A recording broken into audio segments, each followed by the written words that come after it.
Hi, video reel. The world's first titanium non-stick Hold on a second. What am I pan. And hello, Jen Grill. Oh, I've got tea. See, my kettle is still steam coming out of it back there. Do you see that?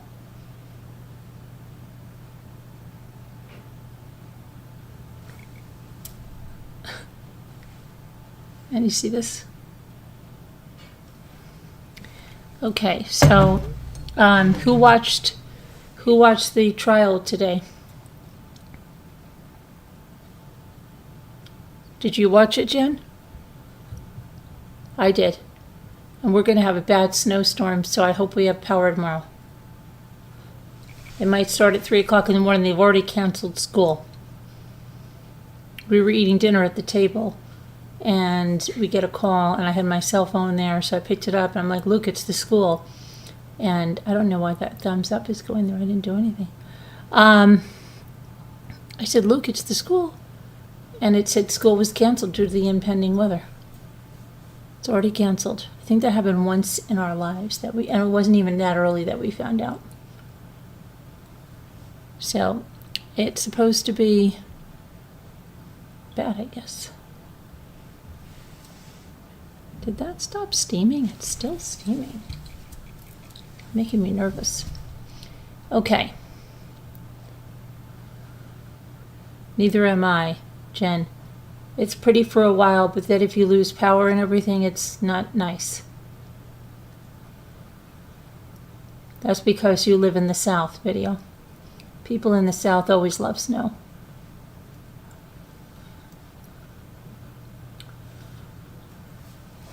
Because it doesn't happen. Okay. Hi. Hey, MSL. Long time no see. Where have you been?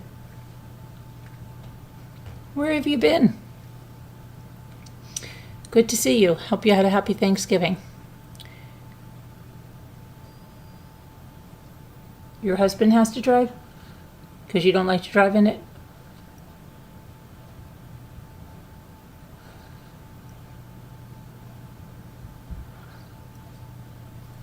Okay. Geneva. Jean. Geneva. Jean fuels all my homes. Geneva Jean. I don't even know what you're talking about. I'm out of the loop on that one. Okay, anyway, did anybody watch the Brian Walshe trial? Anyone? Anywhere?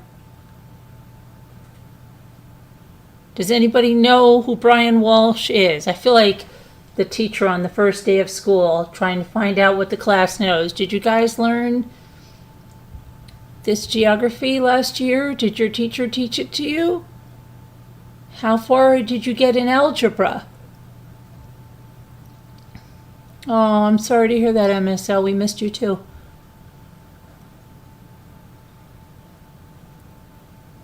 Hope things get better for you. Generac. Okay. Got that, I know. I didn't know what Geneva Jean was. Sorry, Geneva Jean. Hi, Lucky. Maybe you're the lucky one. Are you following the Brian Walshe trial? You're trying to think of who that is. Okay. Now it's really starting to feel like I'm the teacher. Brian Walshe is the guy in Massachusetts that he was already in trouble for, as he says, misrepresenting a painting as an Andy Warhol, and he couldn't leave. He had an ankle bracelet on, and his wife was commuting to her job in Washington, D.C., and she went missing.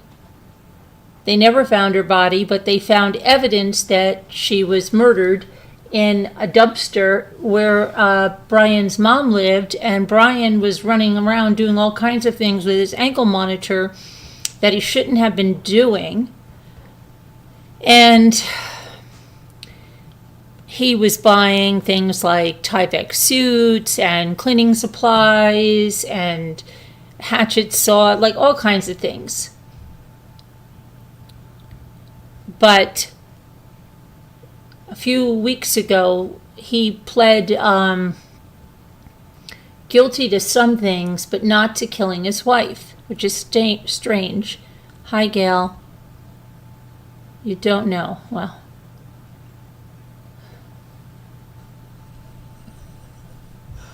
It's okay. You haven't heard this one? Oh my goodness. Maybe we have to go back to square one.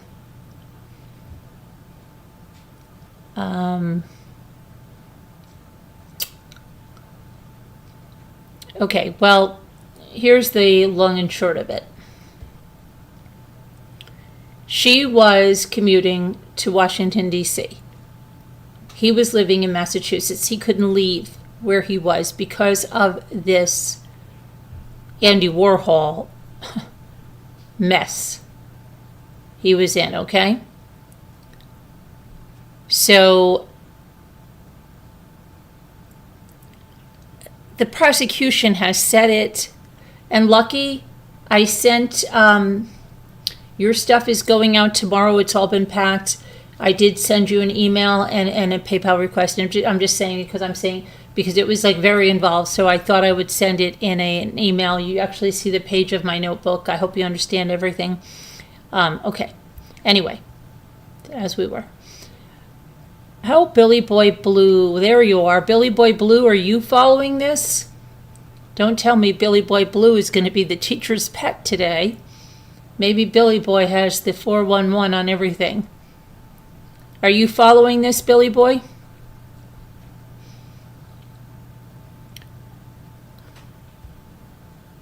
Okay, good. Yeah, no problem. I just want to make sure you got it. It's going out to you tomorrow.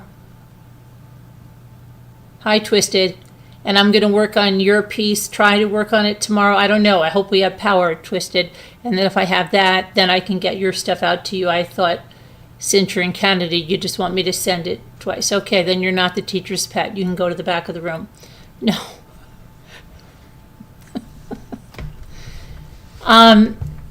Okay.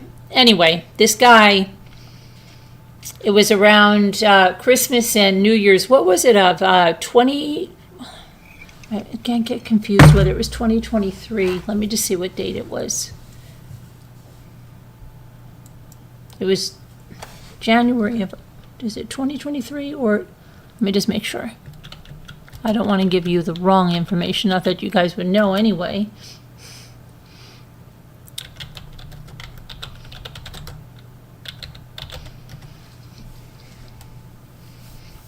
(2023). And that was the last time she was seen, January 1st, 2023. Her husband did not report her missing until January 4th of 2023.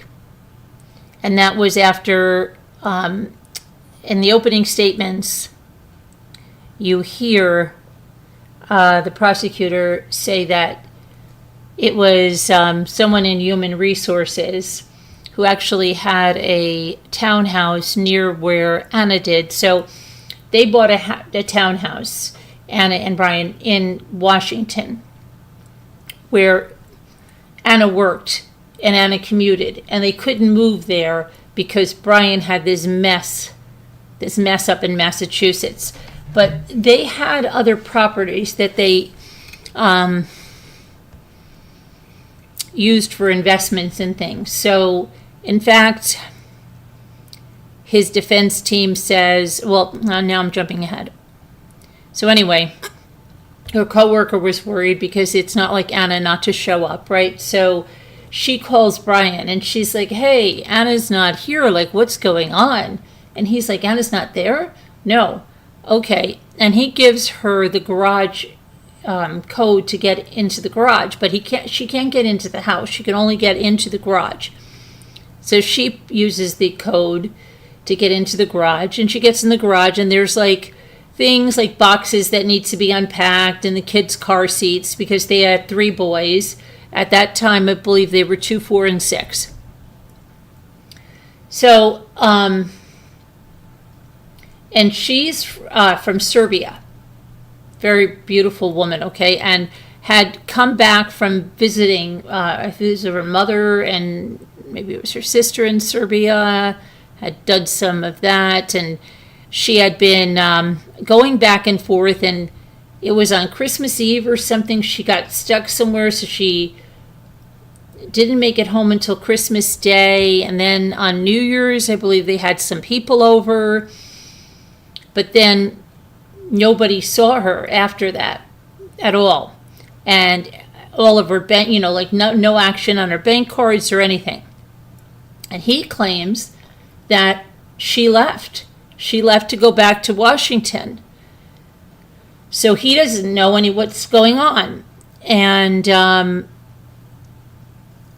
then the prosecution talks about, the very strange behavior of Mr. Walsh, who's not supposed to be running certain places with this ankle monitor he has on because he's supposed to be accounted for. And he's running all over the place, buying all kinds of things. I believe saws, there was a hatchet, cleaning supplies, tarps. The back of Anna's car that was there is a Volvo, one of those Volvo SUVs. Well, they noticed in the back of the trunk area, the cargo area, it had some kind of tarping, plastic sheeting is what they said. Very strange things with their house was really strange. They showed their house. Now, the inside, besides having these white counter stools at the kitchen island with 3 little boys and white, and I mean fabric upholstery, fabric chairs at the what they call the dining room, but it was actually in the kitchen, like the eating kitchen area.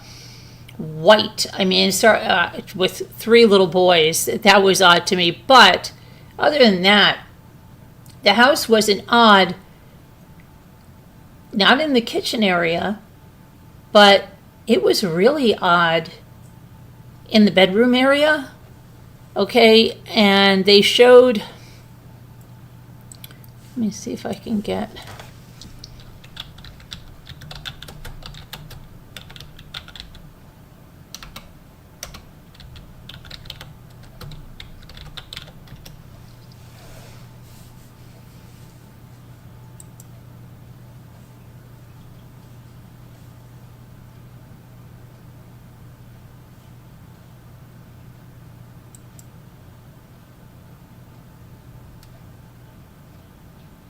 oh my gosh, and I forgot that, remember they had something happen to that, I forgot about that part.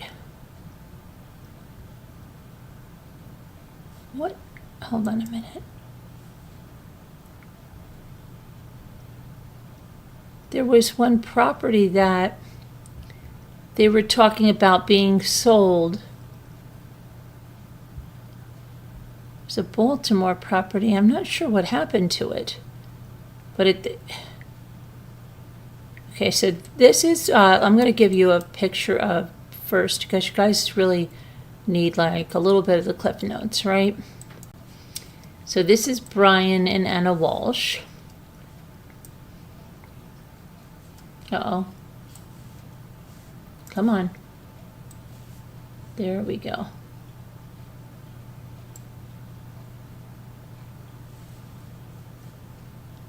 Okay. And let me go and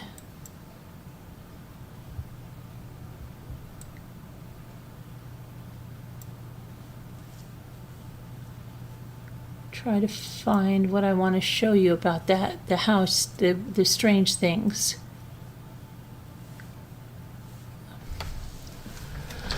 Okay.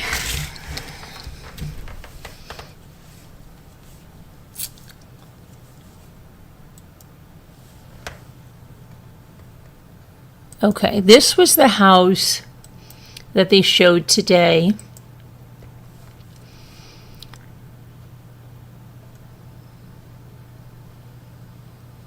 I'm going to get it right here for you.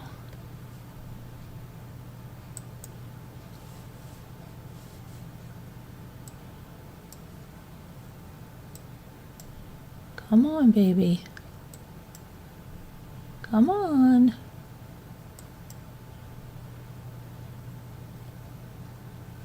Let me make this larger because you're never going to see this. And you'll see it has like the Amityville quarter moon windows, quarter circle windows. And there's another one of those windows over here that you can't see. So this is the outside.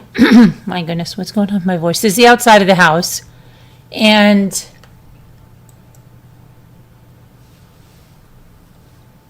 the side of the house,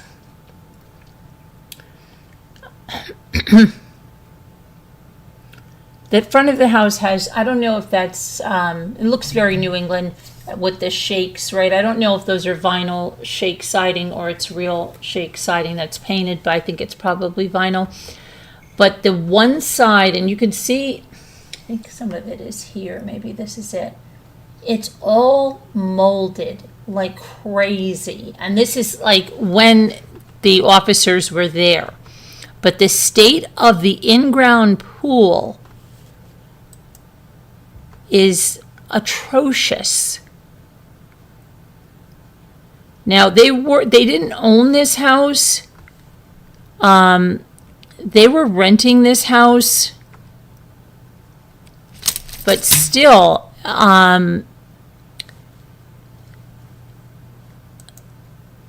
see if you could see here's some of the back of the house.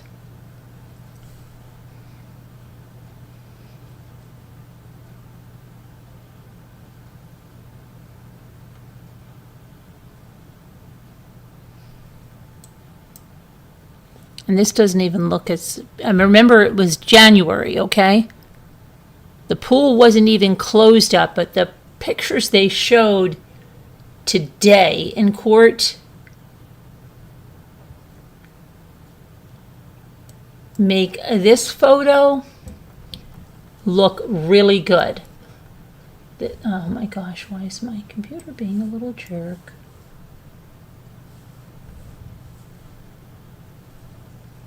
Because the photos they showed today, the water was green, the pool cover was like over here, the pool was, there was still some water in it, but over here it's like sludge all over the walls of the pool.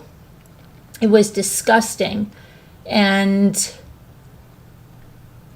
one of the sides of the house had just mold.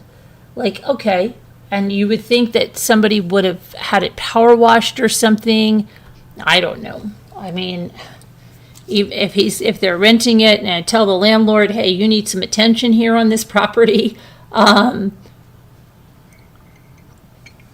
It just was, that part was, didn't explain why they would not have closed the pool up properly for the season.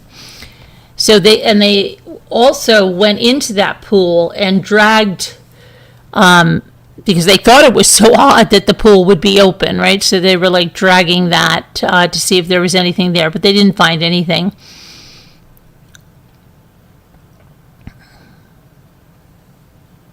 He spent $450 in cash on cleaning supplies, mops, tape, drop cloths at Home Depot.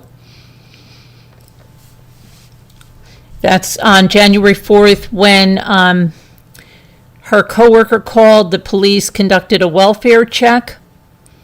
Of course, they did not find her in that townhome. She's never been found. But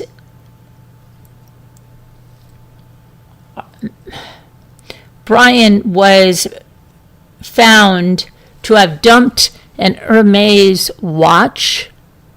What other things of hers were in there? Clothing, bloody clothing, a Tyvek suit. What else did he have in that dumpster?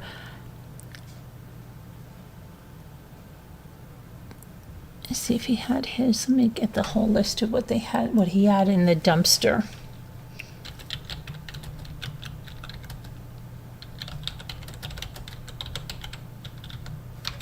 her purse, I believe it was. Let's see.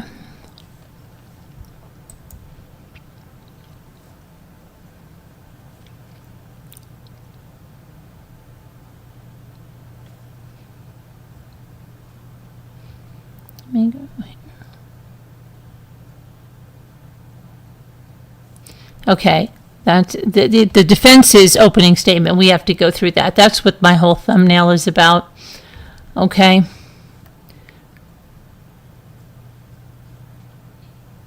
Surveillance video is going to be shown where you're going to see, they're going to show him going to stores like Stop and Shop and Lowe's, buying cleaning supplies and cutting tools, along with dumping those items in the dumpster by where his mother lives. Okay. So they started, well, I don't want to jump ahead. Let's put the defense up there. Now here's what the defense says, okay? But I have so much to talk about. I really have ADD, but it's showing tonight. I wish you guys would have watched the trial so I could talk to somebody about this, like you guys could know this, because you don't know what I'm talking about. But the inside of this house, and that's what I was trying to do, I was trying to show you what was his bedroom, okay? Because his bedroom, which would have also been her bedroom, had like a one of those like cheapest metal bed frames that you could get on Amazon, and basically nothing else in there. So like, did he use a rug, take it out of there? It was bare. But inside the night table drawer, when they opened it up, there was a piece of the ceiling. And when they showed the ceiling, that was to the attic. And it looked like there was some red staining coming down, okay? And at one point, when they were showing the kitchen, they showed the eating area, and there was a buffet, and it happened to be a white color. And on the bottom, it had what looked like blood on it. They didn't mention that. I don't know if they'll mention that later, but it really appeared to be blood there. So those are some kind of strange things. The sunken family room, it just looked like things had been taken out of that house. The kids' rooms looked stark. It looked like a bare bones Airbnb without any personal touches at all, to where you wouldn't even know whose room is whose. It was really odd, very, very odd feel of it. Okay.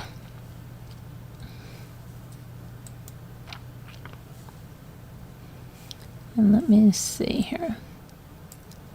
But let me get back to you guys. Oh gosh, did you watch it? Holly Naomi? Please tell me you did. Hi, Chrissy. Oh, maybe I have someone here that watched it. Did you watch it? Hi, Frilly. I just remember the stuff from when you covered it. You all can go back.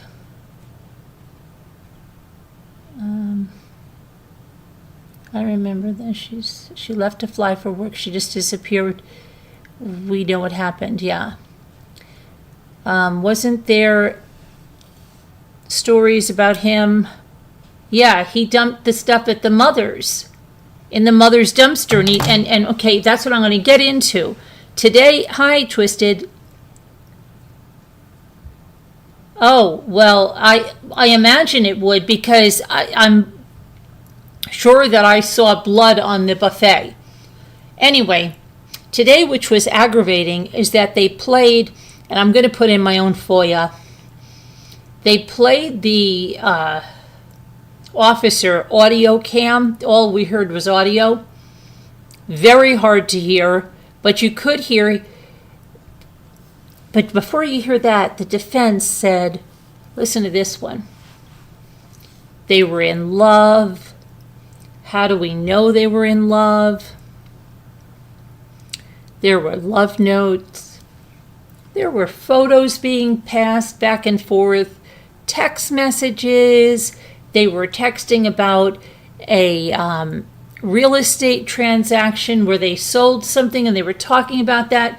She had been sick one night, I guess when she was still in Washington, and he said, why don't you just stay there or something? It'll be okay. And then he said, I'll buy you a plunger, which kind of makes it sound like it was some kind of intestinal sickness or whatever. And she said, I would rather you buy me the Porsche I want. And then the defense attorney said, and then you'll see on Brian's MacBook that he was looking up Porsches for her. So everything was wonderful, wonderful. And hi, voices in your head. Hi, haven't seen you. Hope everybody's good. Carolyn, you should also share the link of the lives you talked about where it happened. They were really good. Yeah, I will. I'm going to put them. I made a playlist tonight and I'll put them in there. So, hello to Scooter. How are you? So, he says, the defense attorney said they had some kind of, their dinner and they entertained people over New Year's and, well, and I was unsure about what night he's going for because he doesn't tie this up in a bow. He says that Brian thought, I'm going to go down and clean the kitchen. And he went down and he cleaned the kitchen. And then he checked some emails. And then he went upstairs with the intention of crawling in bed next to his wife in this stark room that has like a metal bed and that's it, okay? He said he got into bed next to his wife, but something just felt different. And he gave her a little nudge. And she didn't respond, and it felt weird, so he nudged her again, a little harder. And there was no response. So he gave her a big nudge, and she rolled right off the bed onto the floor. That's where he leaves it. She rolled right on the bed onto the floor. And Brian was panicking. He was panicking. How could this happen? How can somebody just die like this?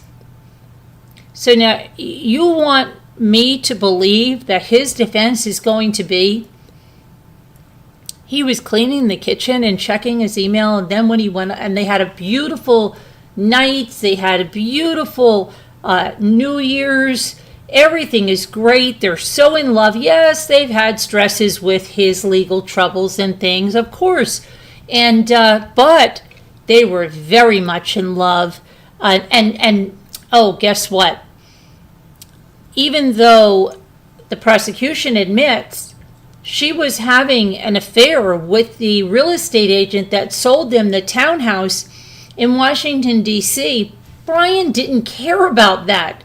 He never cared about that. In fact, the defense attorney says there's something where she says to a friend or something, I wish he would be jealous.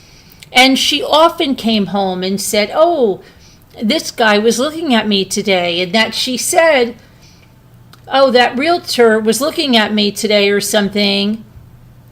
And I think he likes me. And she mentioned having a crush on him. And her husband could care less. He thought he didn't care. He didn't care. So he doesn't go on to say anything about why Brian didn't call 911. He doesn't go on to say what he did with her body. He ends the story that she fell off the bed. And then he starts talking about unexplained, sudden unexplained death. And it happens, you guys. It happens to people in their 20s. It happens to people in their 30s, 40s, 50s. It's rare, but it happens.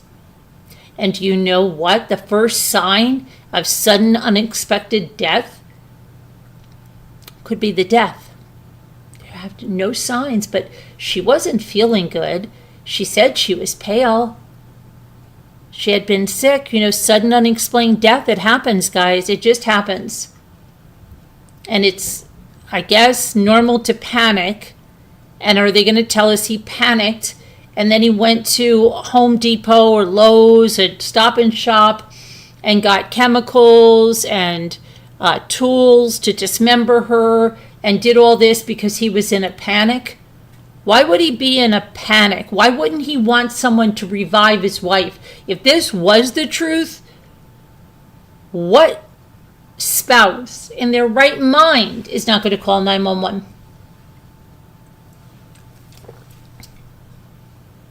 Did he attempt CPR? Didn't even say that.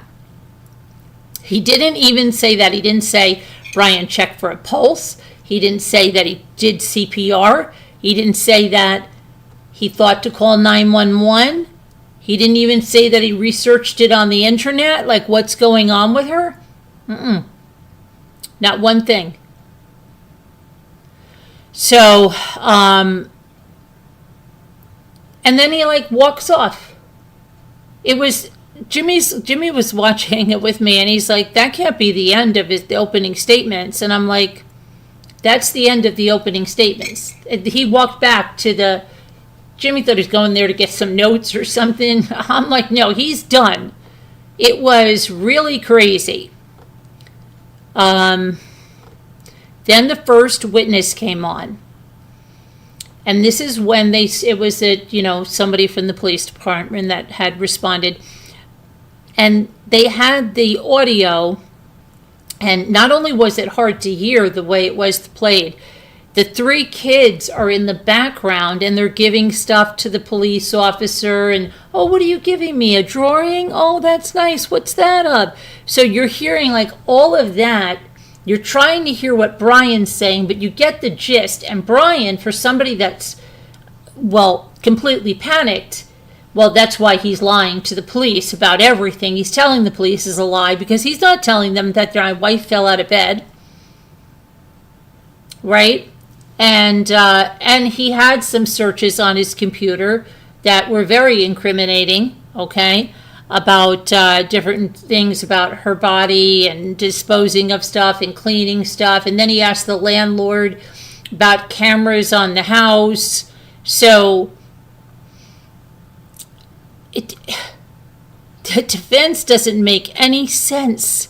Okay, but I'm sure he's going to say that Brian was panicked, but Brian doesn't sound panicked at all. Brian sounds completely cool as a cucumber. He's joking with the police, asking them how old their kids are. When he talks about that Andy Warhol thing, he's like, well, that's the kind of thing. Yeah, that's the reason now. And it is causing a little stress because I can't leave the area. I can't go down there with her, I can't leave. And she was going to bring one of my winter jackets up here. He's talking about the most mundane things and saying that he found a love note or something with them and talking about how the kids saw her taking or heard about her taking a taxi or an Uber that morning to go, back to Washington and just acting as if nothing is wrong. Yes, red flag island, right? So 1 minute he's panicked, but now he's talking to these police officers. He's not panicked at all. Okay? He's not panicked, not one bit. He was even smug at times, yeah. He wasn't panicked. And what was he talking about? He got the kids McDonald's. One time they said, what were the kids doing? Oh, they were sitting at the island eating their McDonald's. But he was just going on and on, just about his wife, just telling about their life. And he was, oh, well, I got in this thing where I misrepresented this painting. And then so my wife said, don't worry about it. I'll go work. You stay home and take care of the kids. And I'm just, I'm just taking care of the kids. Hi, Megan Els. And he was completely calm. And that's what we heard most today was that. And then the judge let them go. And she said, what's the plan for tomorrow? And the prosecution said they had like 40 more minutes of this audio they wanted to play. And then they had some kind of an interview. But she doesn't know how the snow is going to be there. She hopes that it won't delay court or anything.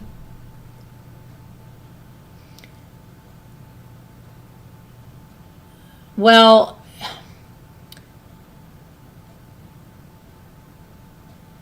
he hasn't told, nobody's found her, and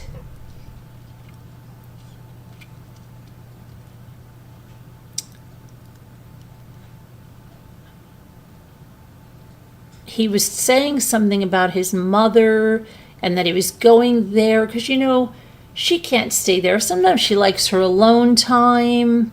And he just wanted to go over there and make sure she has what she needs, because sometimes the kids are a little too much and she needs her alone time. He talked about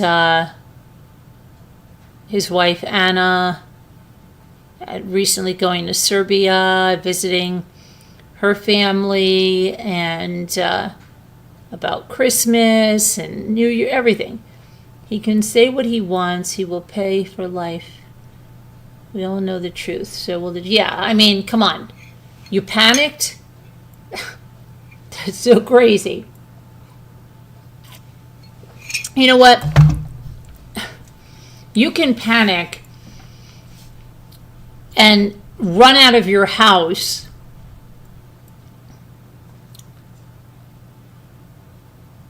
or jump in your car and go to, who panics and goes to the Home Depot and buys $450 of cleaning supplies and dismemberment supplies with a mask on and pays in cash?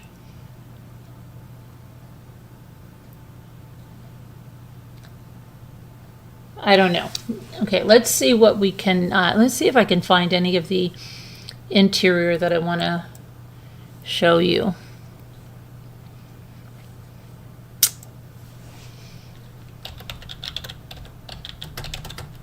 Did you watch it today, Scooter?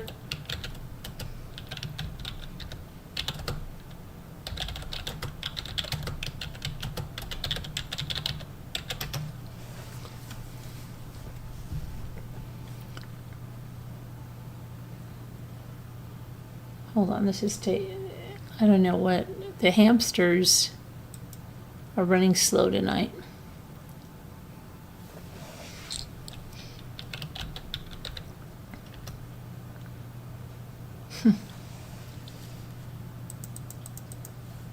Maybe the snowstorm is already going crazy. This is crazy. I hope we still have internet. What is going on?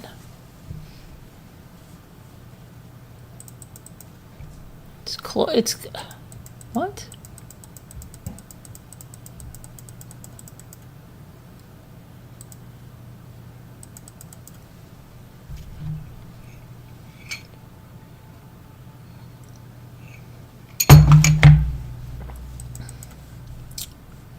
Okay. Hold on.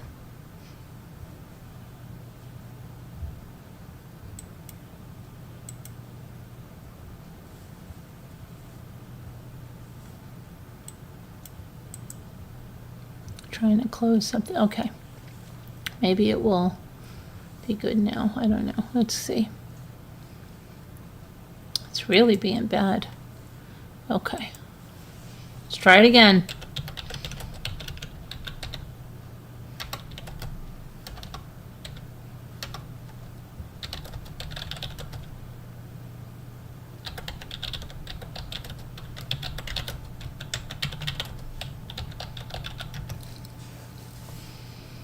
All right, let's see.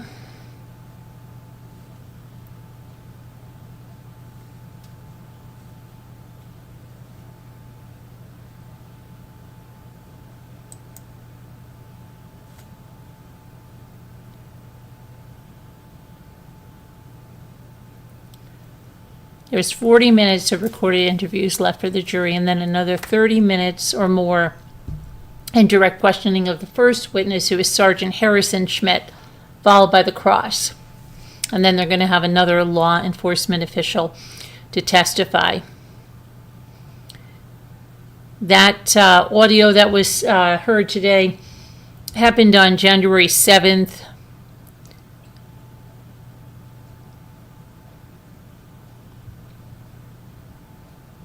Brian told the police the reason he didn't report his wife missing sooner is that everyone was telling him to calm down. Everyone was telling him to calm down. I believe he even said her mother and everybody was telling him, calm down. You don't need to report it. Calm down. He said that Anna's co-worker on Tuesday, January 3rd, let him know. No, he almost called her, he almost called her on January 3rd, but decided to wait. And then he got the call from the co-worker, and then he couldn't wait anymore, right? Let's see. He told them that he made breakfast for the kids, he played with them before he went out to run some errands. He went to see his mother, went to the grocery store in CVS while a nanny watched the kids. After that, he was back home for the evening. He had to abide by strict home confinement rules because of his misrepresentation of those not Andy Warhol paintings. On the recording,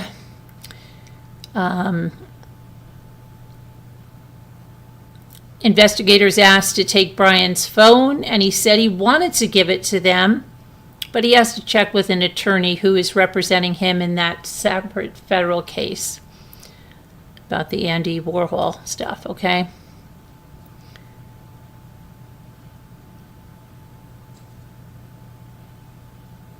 The officer that was on the stand noticed some black trash bags in the basement that night, but they didn't cut them open. One bag felt like it had carpet when he touched it, which could be the reason his room looked so stark. And he said that, no, his wife was not seeing anyone in Washington. They had, good marriage and everything. His wife wore her wedding ring. And she talked about her husband when she was in D.C. He mentioned William Fastow among a list of friends his wife had in Washington. But Anna had a romantic relationship with that man. That's the one that sold them their townhome. But remember, he wasn't really upset about that. He really didn't care. He told the investigators that he never had a physical argument with Anna ever. And that he said, I love my wife, and this family could never work without her.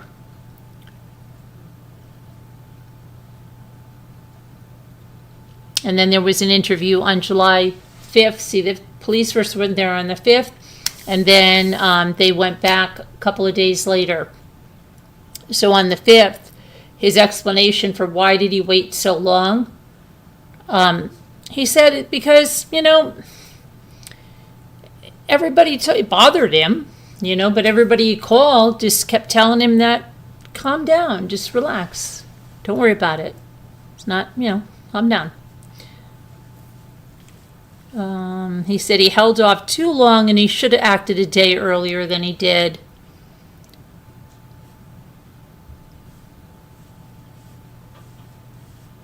And one of their friends was at their home on New Year's Eve and had told him that Anna seemed like she was stressed and that she was going to seek help from a psychiatrist. And he said, well, that was the first time he ever heard of that.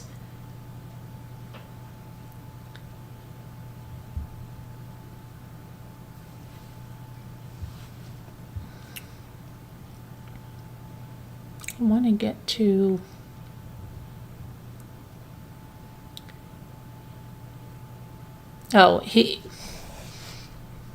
Describing his Warhol stuff, he said he had some legal problems that were extremely embarrassing, and that he misrepresented some artwork, and they could read about it in the news. He told them how his wife Anna was not feeling well lately and often didn't get enough rest, and complained that she looked very pale. He told investigators that they could go through his cell phone at any time. He made a joke that his whole life was on that device. He showed them his oldest son's tablet. Let's see. And they would eventually find these internet searches that are going to be a big part of the trial. Let's see what else we have here that happened. Like I said, the kids are completely in the background. And they seem happy and completely unaware of what's going on. And he said that Anna woke him up to say goodbye early in the morning on January 1st, and said his young son said goodbye just before she left to get in the car that was taking her to the airport.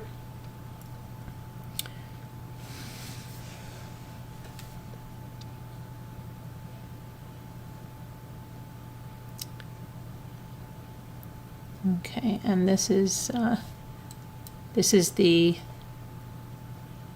Cohasset Police Department Sergeant Harrison Schmidt, who was on the stand today. See if I can put that on there for you guys. Yes, I can.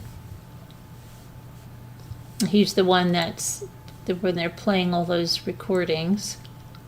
He's on the stand. And again, the first witness, Cohasset Police Department.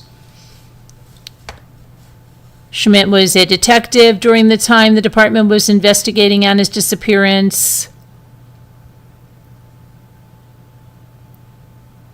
And Brian's federal conviction for the misrepresentation of the Andy Warhol, not Andy Warhol, paintings. He pled guilty in 2021 to charges connected to selling forged Andy Warhol artwork. And that's why he's in. He's serving a 37-month prison sentence that's set to run concurrently with his prison time for this state case connected to his wife's death. He was also ordered to pay $400,000 in restitution in that case.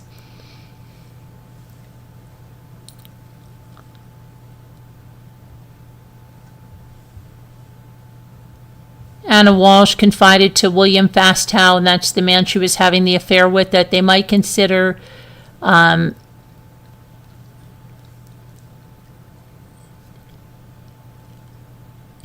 what would happen to the three boys at Anna.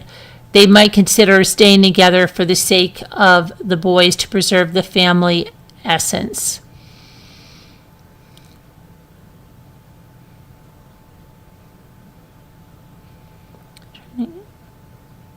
Brian Walshe claimed he had a happy marriage, but researched divorce before his wife's disappearance.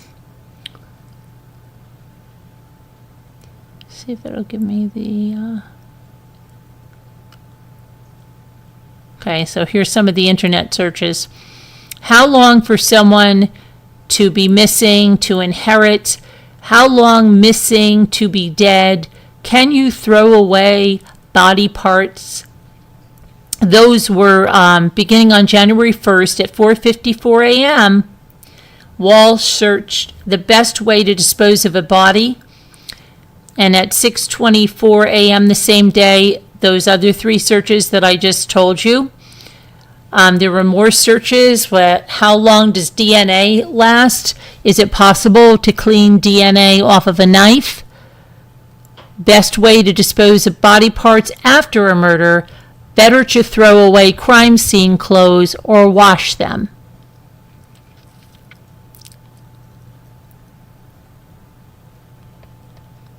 Okay, better to throw away crime scene.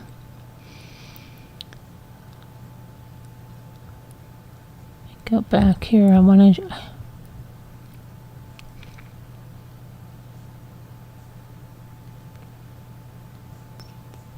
want to go back and show you the pictures.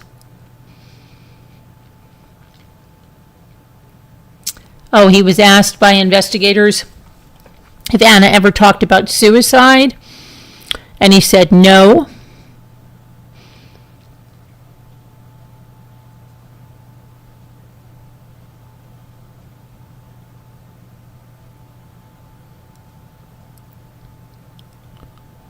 Okay, he said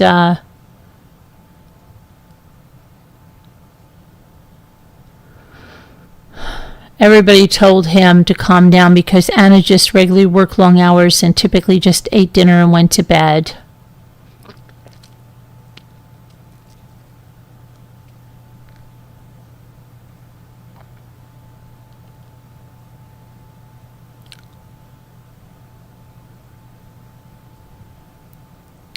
Okay, let me go over and see if I can get these photos that I want to show you about.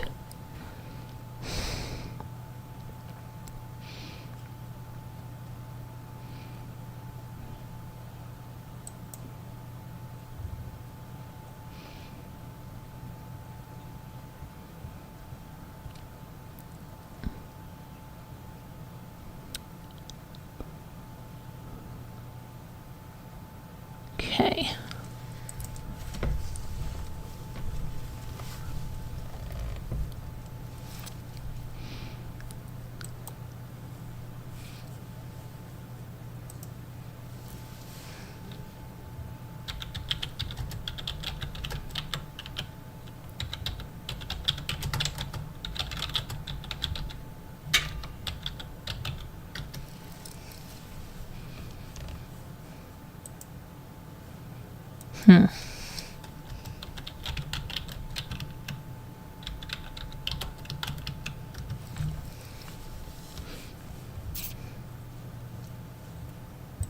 What is going on with my...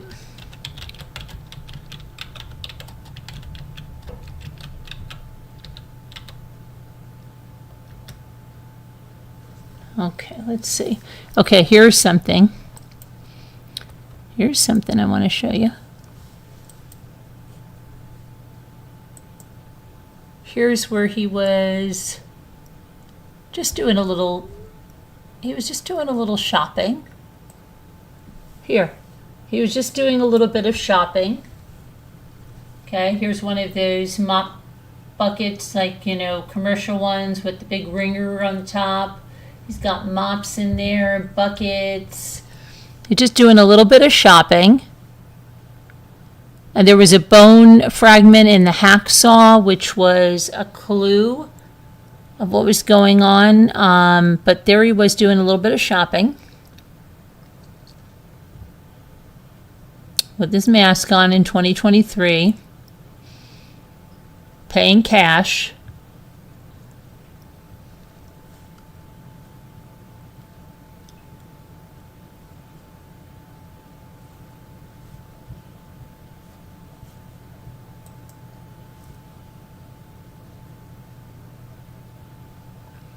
A small bone fragment was found when police took apart the hacksaw.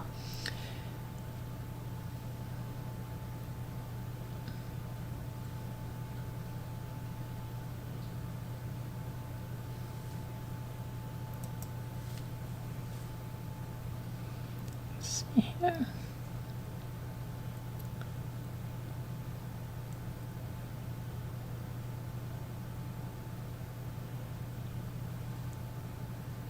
Sudden unexplained death. That's his defense. Sudden unexplained death while he was cleaning the kitchen and checking his email. Sudden unexplained death.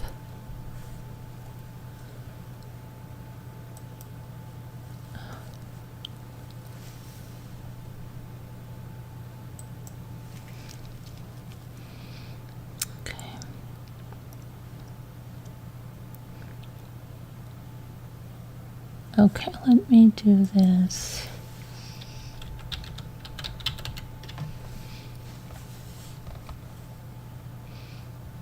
The kitchen of the house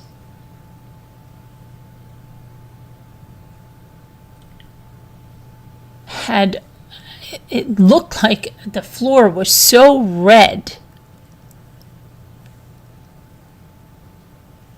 It's crazy.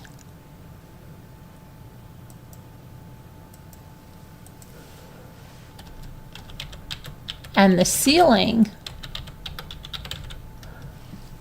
in the part of the ceiling in the bedroom nightstand drawer, just craziness.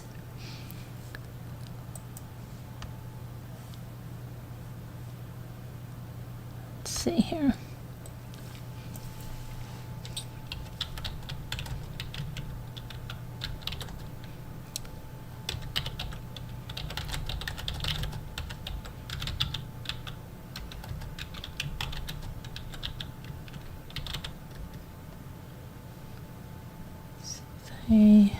Why do they not? Okay. So bizarre. I have to do my own.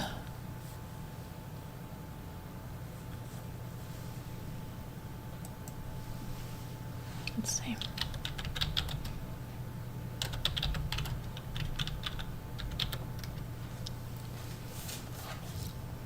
Hold on, I'm trying one other thing here to see if. So I want to show you this one thing that was in the trial today. It's like no one's following this trial or something.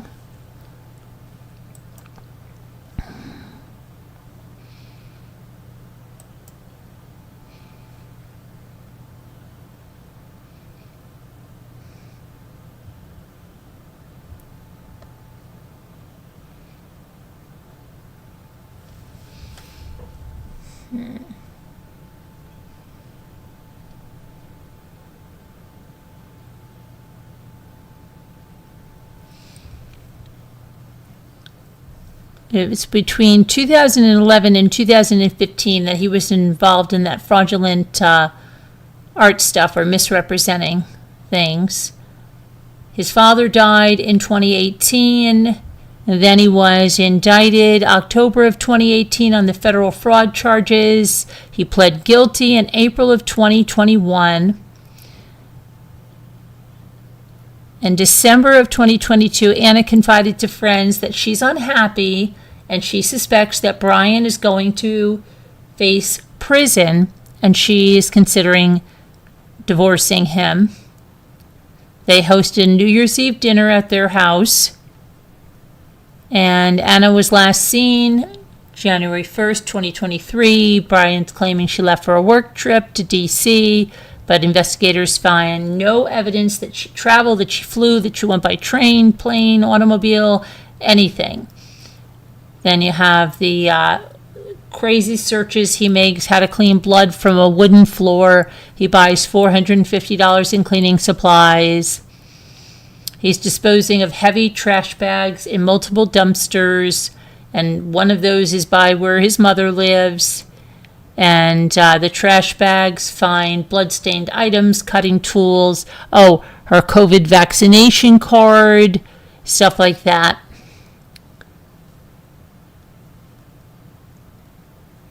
And Brian, just September, was stabbed by another inmate in jail, which delayed some of the trial preparation.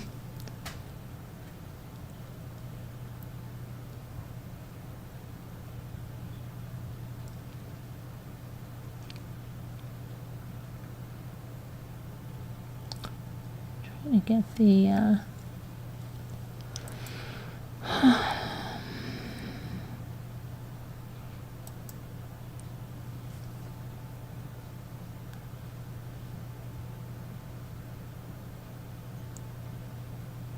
Okay, now what is this about?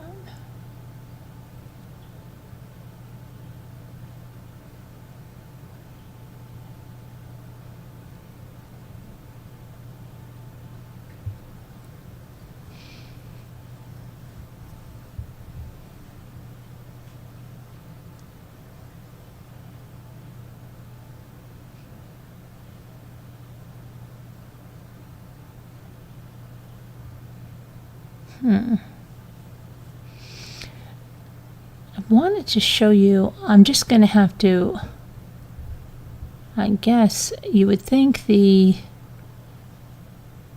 well, if you look on Law and Crime or something and you do watch the trial, you'll see the photos that I'm talking about. You'll see the ceiling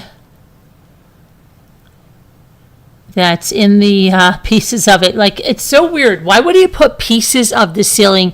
He disposed of everything and he stuck those in a nightstand drawer, and it wasn't like it was cut out neatly. It was just crazy the way it was. Like it was like hit with a hammer.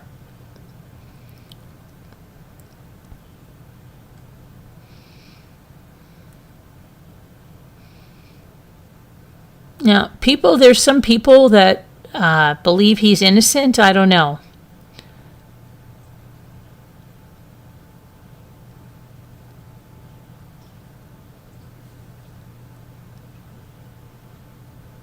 Okay. I'm just trying to see if but see, I'm just wasting my time here with this.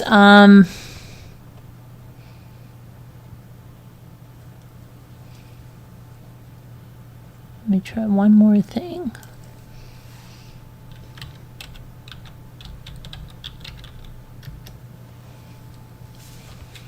Okay.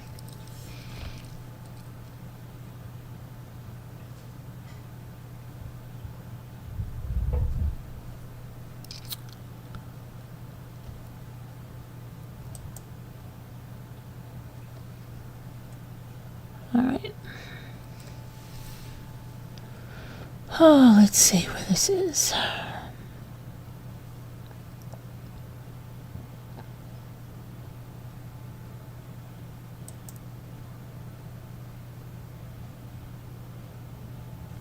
Anna Walshe, okay.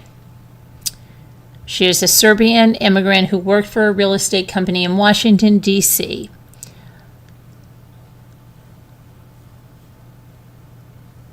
Again, she was having a romantic relationship with William Fastow, who helped them buy that townhouse in D.C. Anna's phone last interacted with Verizon on January 2nd at 3 a.m. near the Walshe home.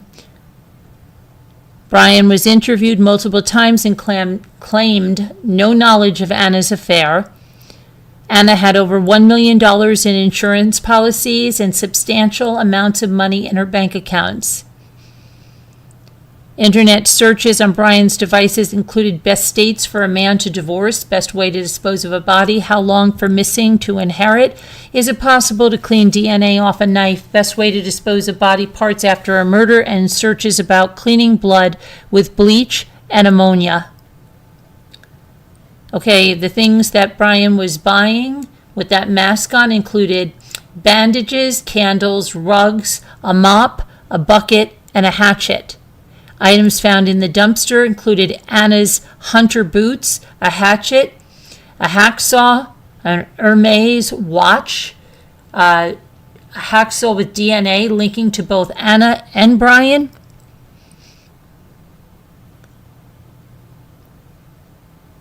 Defense attorney claims Anna died of a sudden death syndrome and that Brian found her dead when he returned to the bedroom after cleaning the kitchen and checking his email. Anna made over $300,000 yearly. They had investment properties, and Brian's mother also helped with financial support. Defense attorney says they'll find their text messages show they are loving. They end their text messages with love you too. Yeah.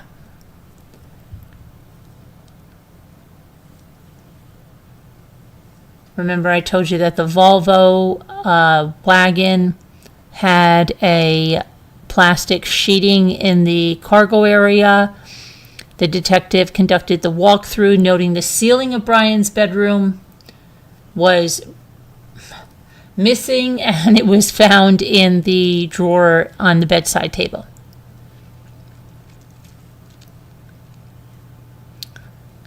Okay.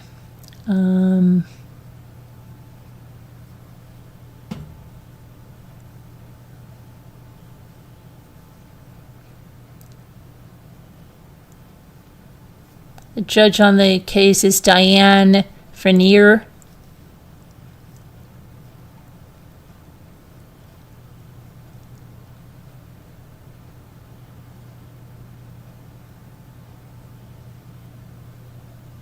What else?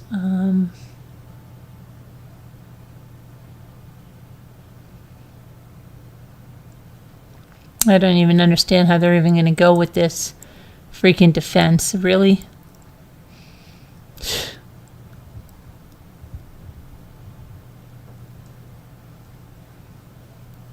Oh, he had a rosary around his hand, and then he used it to dig inside his ear.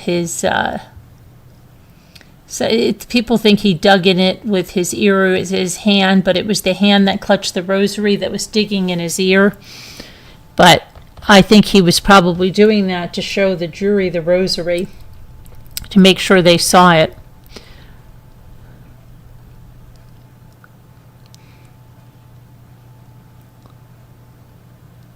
And the thing about, when he was saying that he nudged her again, and then she rolled right off the bed, that's odd because, dead weight like that, just like you're giving a nudge and then she's rolling right off the bed.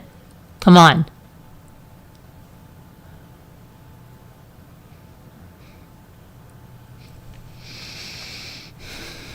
And then he gives no other information about what he did,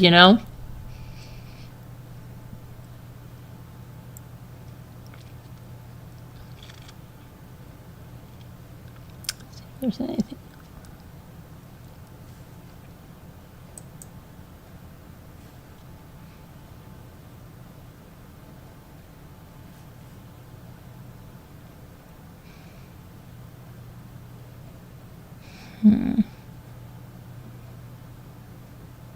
Let me see if hold on.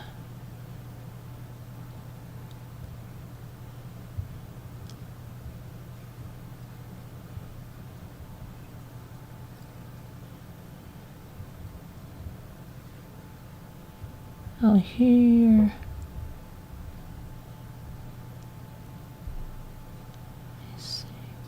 Okay, hold on a second. I think I can show you the ceiling.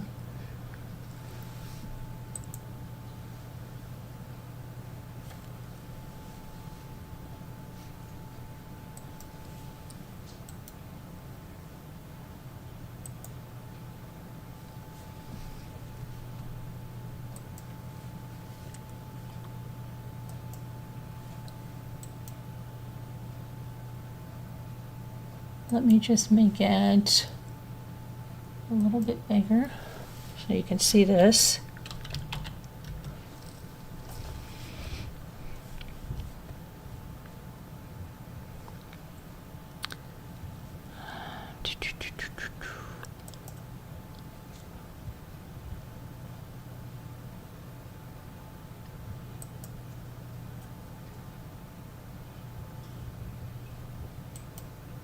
Okay. Come on, baby. All right.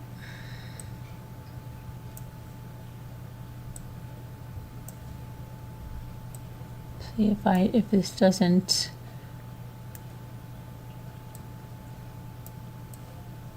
I don't know if I can still see where I thought I saw. Thought I saw it from this. I'm not seeing so much, but I thought I saw a putty cat.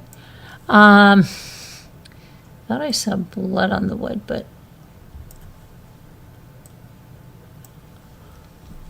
I'll show you this one. But this was the part of the ceiling, and the pieces to it were in the nightstand drawer.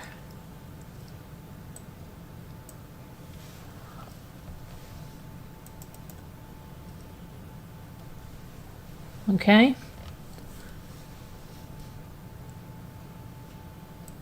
Pretty crazy. And I'll show you what I mean about the nightstand drawer having the pieces.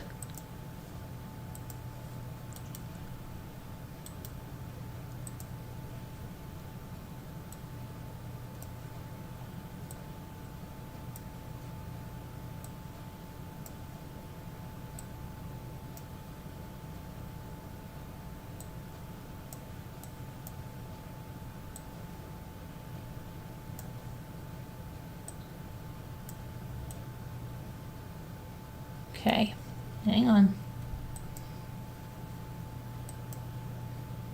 And you'll see what I mean by how stark the room is.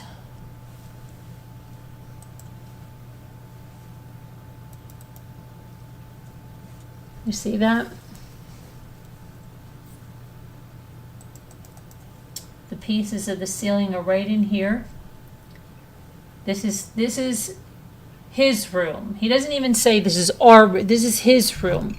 Okay? That is like the most stark. I don't even think the most stark Airbnb would be that.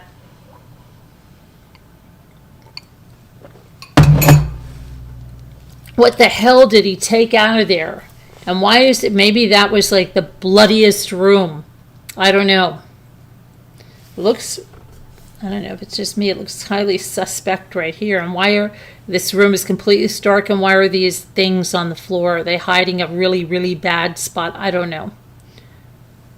But yeah, that was crazy. Let's see.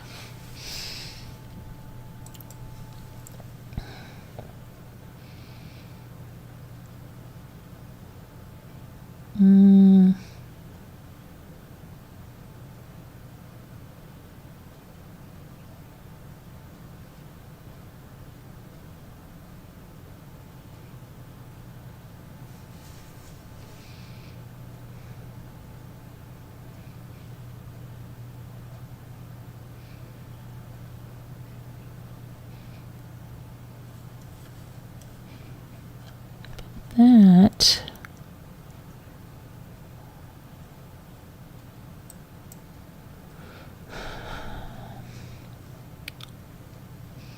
Trying to see if there's.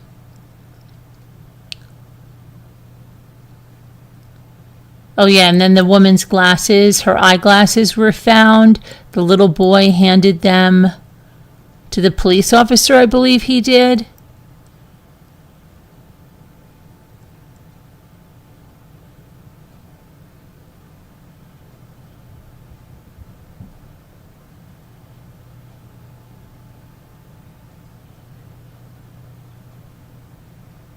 So, I mean, if the weather doesn't call it off for them, it's going to continue tomorrow. Hope some of you will watch it. So maybe, let me see if anybody's come in that's watched this yet. Is anyone here that has actually watched this? Doesn't look like a woman would have her bedroom like that. No. Holly, Naomi says, what I don't get is counts 2 and 3 that he pled to aren't allowed in, yet there's the elephant in the room. Surely the jury's going to wonder why he isn't, so far as they know, being charged.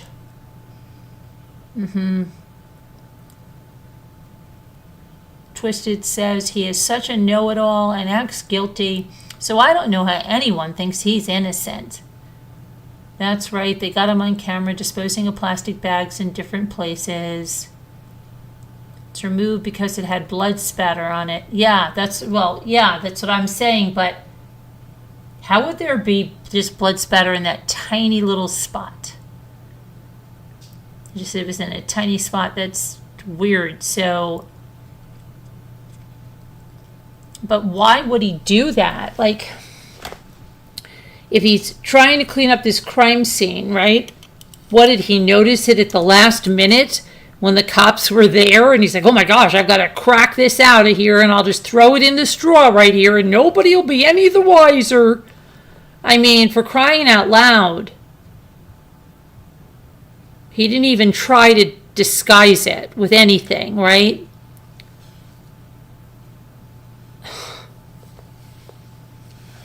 I don't know. He could have put a mirror up there. That's just what we're into, folks. I don't know. He didn't even try. So that makes me think they caught him. And it just, the way that room looks like he just pulled everything out of here.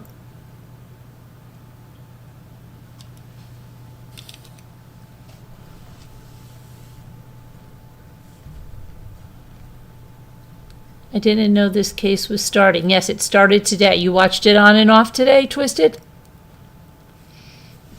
I guess since he has the bed in the corner, she could have only rolled off in one way. Yeah, I don't think she rolled off at all, because I don't believe that story at all. Have they tested his IQ? I really thought he was going to plead out, but he's really going to go for this. I don't really know. Oh my gosh.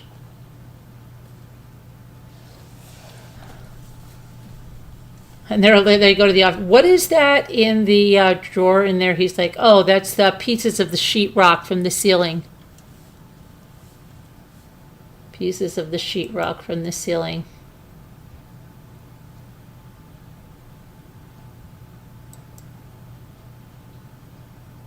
Just a few things at the Home Depot. And then he left the Home Depot receipt. He paid cash, but he left the Home Depot receipt in his car. He's not the smartest or the sharpest tool in the shed, huh? So, what do you think of that? Isn't that something? What is,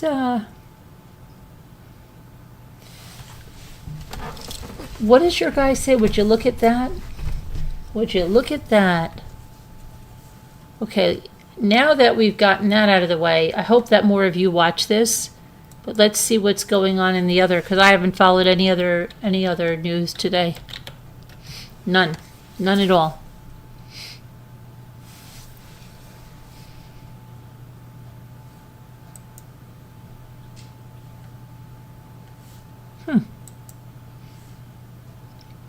This guy looks perfectly, I would never suspect this next guy of doing what he did. Guy in Missouri?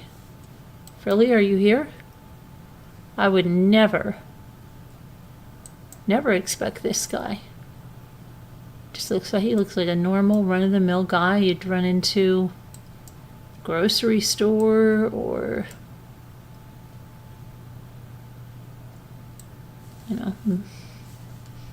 out to eat, maybe at a PTA function. I would never picture any crazy behavior coming out of this, would you?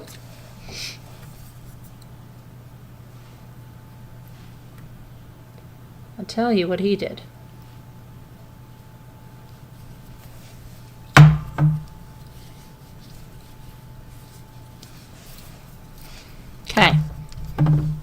Okay.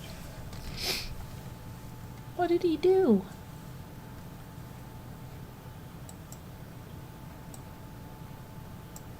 Somehow I'm losing all my stuff here. My computer's trying to be not nice tonight. It must be the impending weather. It wants a snow day. Okay. You're not getting one right now. You gotta work. Okay, he was seen laughing. Okay. Walking away. Not too bad, right? After setting a house on fire with 4 people inside. That's the bad part. Laughing, walking away, all right. But there were 4 people inside.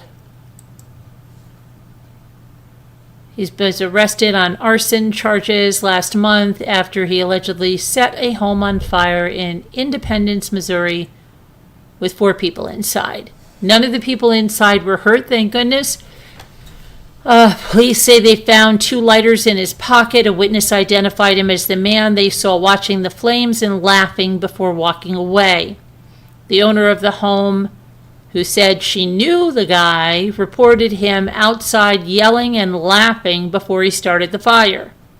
Another witness reported seeing him take a blue can from underneath a table on the porch. He reportedly knocked on the door, but the residents inside did not answer the door. Investigators found the blue can near the fire, damage on the front porch. It contained acetone. The fire damaged the porch and the siding, but did not spread into the house. All 4 residents were evacuated. 2 of them were sleeping at the time, and he, of course, has denied setting the fire. And he was given a $30,000 bond and is due in court tomorrow. Crazy. But you'd never guess it from the picture, right? Never.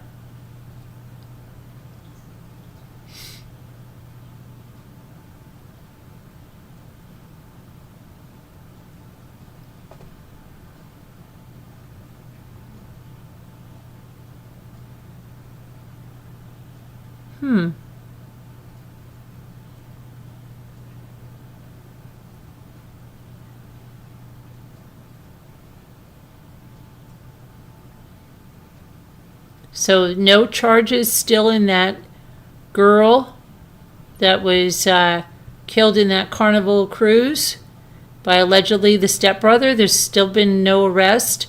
No arrest in that David guy yet, but I heard that they're bringing it to a grand jury.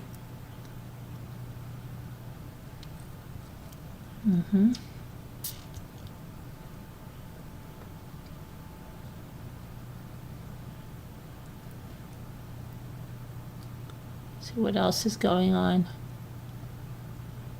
That football coach that ran off into the woods with a firearm, nothing on that.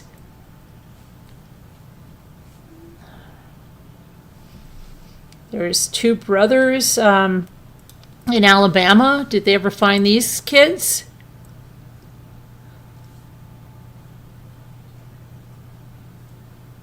Let me see if they found them or not.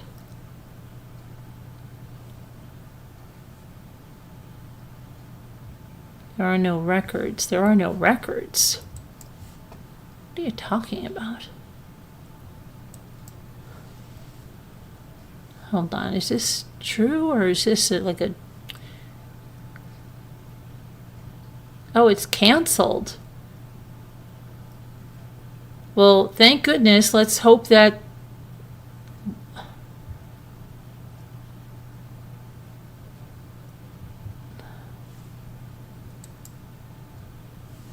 They don't, you usually say found safe.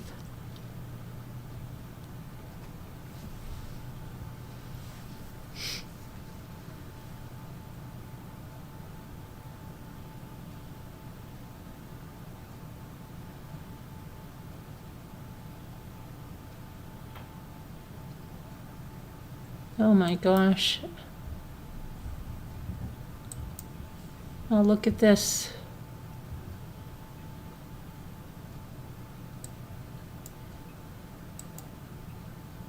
Hold on a second. Brian Walshe off of here. This guy.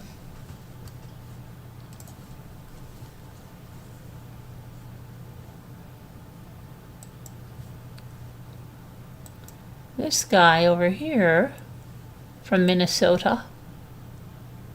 He claimed that his wife jumped out of a moving truck before he struck and killed her. Yeah, he claims that that happened on Saturday. Jeremy Michael Davidson, 48 years old. He's been charged with vehicular homicide and driving while intoxicated.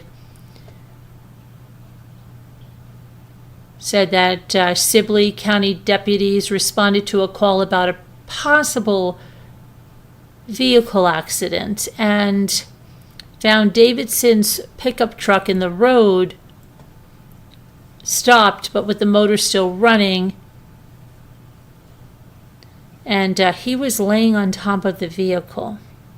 First responders found his wife, 46-year-old Melissa Davidson, and took her to the hospital where she was pronounced dead. Deputies smelled alcohol on Davidson's breath, and he had slurred speech. He was the 911 caller, and he admitted that he and his wife had been drinking and were on their way home when they got into some kind of argument. And Melissa Davidson got pissed and began punching him. He said he told her to stop, and that's when she opened the door and jumped out. But he said in the 911 call that she jumped out of the vehicle and was run over. Davidson was unable to complete field sobriety tests. He refused a breathalyzer. They later obtained a warrant for his blood sample, and they sent that off for analysis. Davidson was very talkative when being transported to jail, saying numerous times that he killed his wife, and said, "Prison. I am going to prison. She's dead. I don't know why the F would you jump out of a truck doing 50 miles per hour? Why would you do that?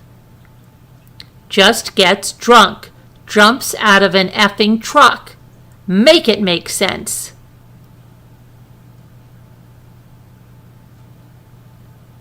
And then at one point he said that he would go to prison for life, just bring my wife back. His bail was set at $100,000 with conditions and $500,000 without conditions.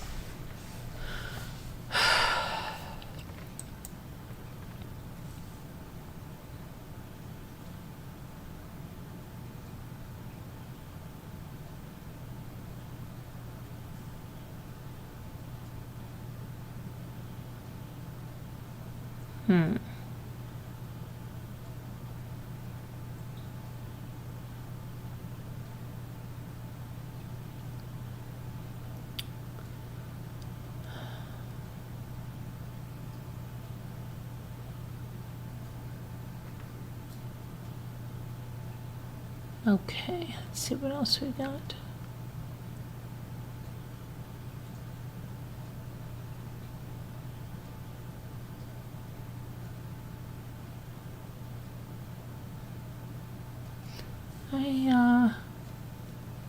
What about this woman? Hang on a minute. Where was this? This was in Georgia.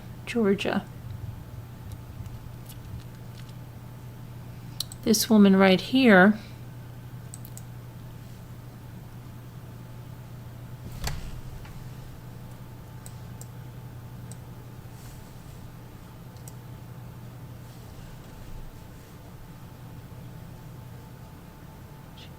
I find this crazy to believe. Okay. DeKalb County, Georgia. The GBI is on this now because this is Dakota Nicole Taylor.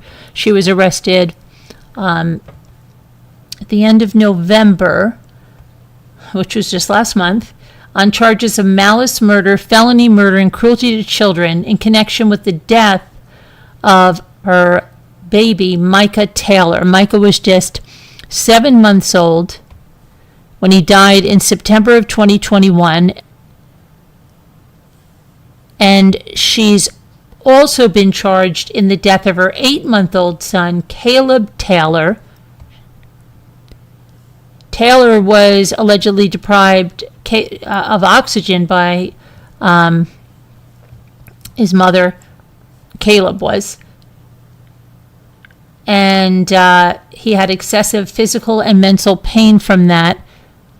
The affidavit says it was done unlawfully with malice, aforethought, deliberately causing the death of Caleb. Dakota Taylor is charged with 2 counts each of malice murder, felony murder, and cruelty to children in the first degree. So, let's see here. I'm looking at the legal papers.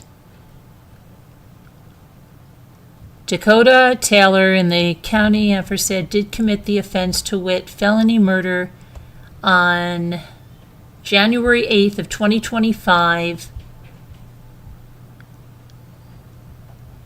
in causing the death of Caleb Taylor. And she caused the other infant. Oh my gosh, you scared me. Oh my gosh. Oh my gosh, what? That's so scary. Stop. Was September of 2021.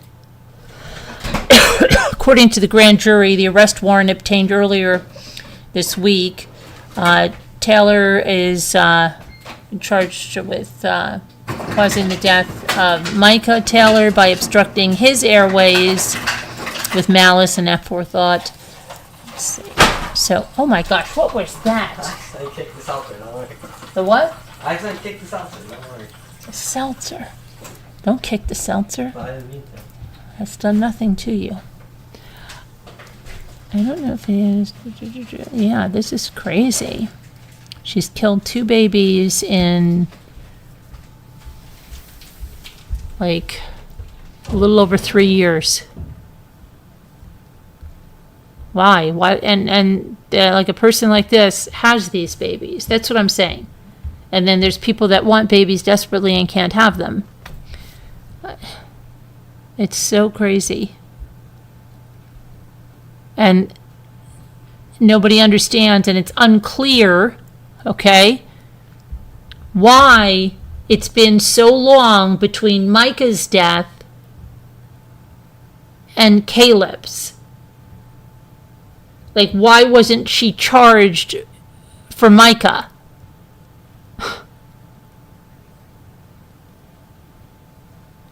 It's crazy.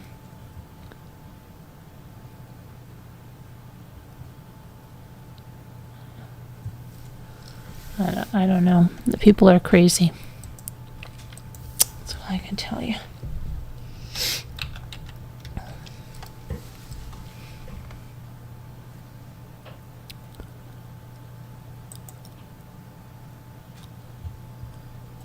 Now, how did she die? Wow. So this Texas A&M student traveled to Austin. Hold on, let me get.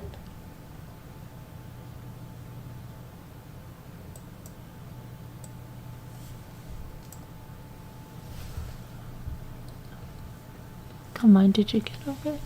Everything is delayed. Delayed. I'm going to have a members live tomorrow to talk about the how many chapters I'm through on that Murdaugh book. I told you I have to have like 6 members lives prior to December 12th. I want them done by the 10th, so there's probably going to be one every day.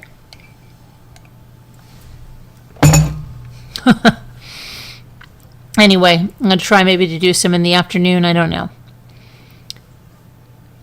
So she traveled to Austin for the Texas versus Texas A&M football rivalry game on November 28th, and she died after a tailgate party.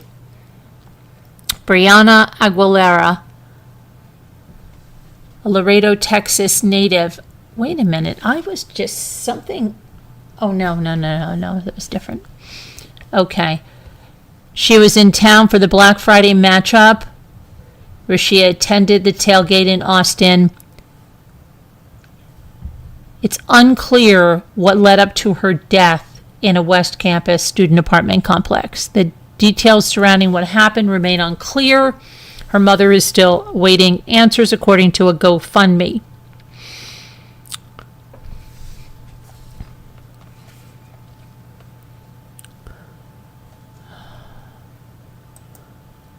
Okay.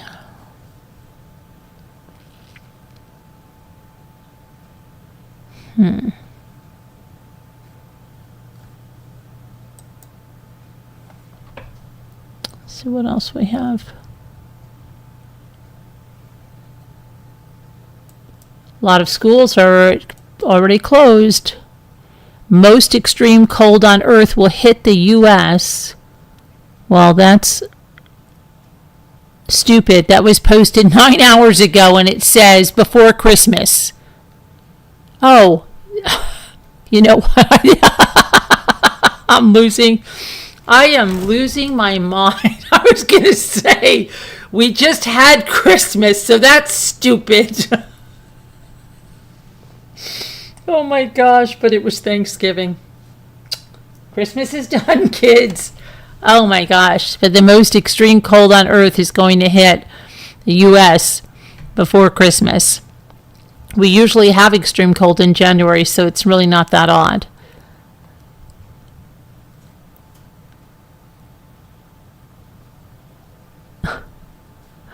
Oh my goodness.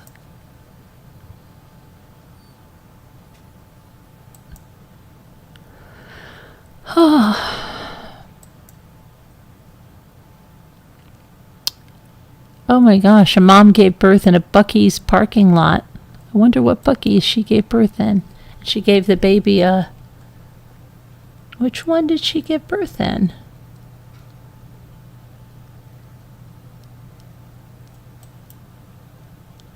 Baby Elena Gray's Birdsong. Well, that... How is that Buc-ee's? How is that any relation? Tell me how that fits anything, huh? It says that, let's see, I'm trying to see what Buc-ee's she was in. Known for its enormous gas stations, famously tidy restrooms, and fan favorite brisket sandwich, Buc-ee's holds a particular place in road trippers' hearts. For one Missouri baby, it holds an even more unusual distinction. It's where she was born. 1 minute we were timing contractions, and the next we were in the Buc-ee's parking lot meeting our daughter, says 29-year-old Jenna Birdsong. She's seen stories like that. Of course, she didn't think it would happen to her, but where's the special name? 20 minutes down the road to the hospital, her water broke. Things got really painful really quick. Her husband steered off the highway into a nearly deserted parking lot at 3:15. As soon as he opened my door, she was coming. 2 pushes later, the baby was in her husband's hands, a healthy 7 pounds, 1 ounce, born in the early mornings of November 14th. This is their 3rd child, I believe it is here. She has a 5-year-old and a 2-year-old. Oh, and now they affectionately call her Little Bucky. And they got her own Christmas ornament. Here's Little Bucky. Yeah. Okay.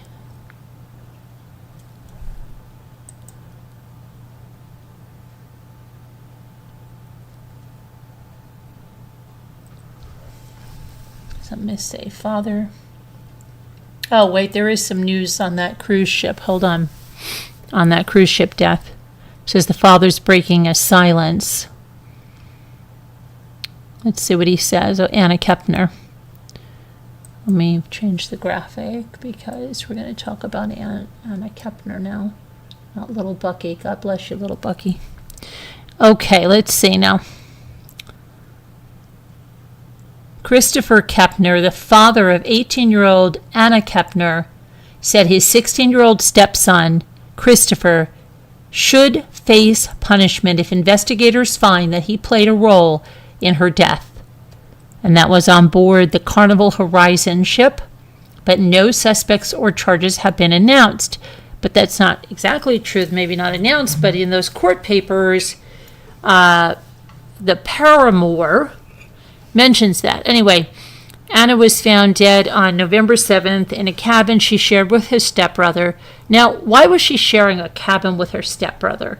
I think she was sharing it with both of her brothers, but still, that would be odd, especially if her stepbrother was making her uncomfortable like that other boyfriend says. That's weird. Okay.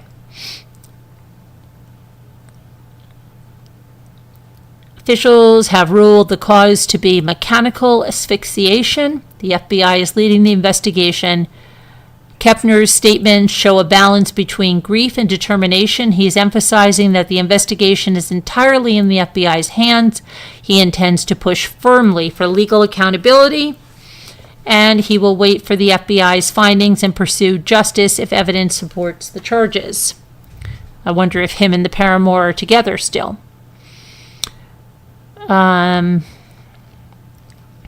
He concluded, and I quote, "Right now, my best course of action is to let the FBI do what they're doing. They have the evidence that they need. When they make the arrest, then we'll start seeing the justice side of things. I want Christopher to face the consequences. I will be fighting to make sure that does happen. I do not stand behind what my stepson has done." See, now he says, I do not stand behind what my stepson has done. So, in one thing, they're saying that but he's not saying allegedly, he's saying has done. I cannot say that he is responsible, but I can't decline. But you just said it. Let's see. His comments underscore his trust in the investigative process and his readiness to advocate for consequences.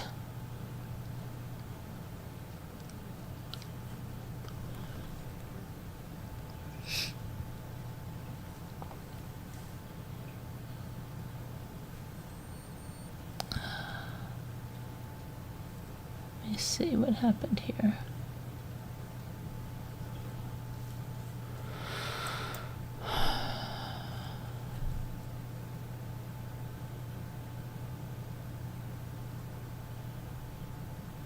Okay.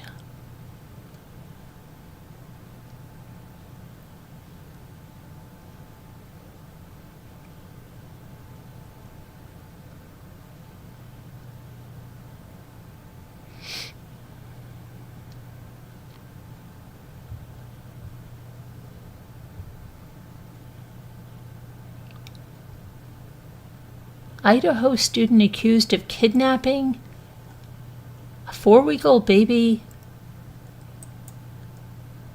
Wait a minute. In Costco? Is that a... Hold on a minute.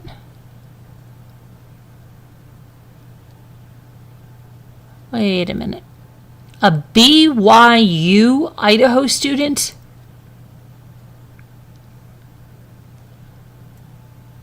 In Idaho Falls? Hold on a minute. Hold on a minute.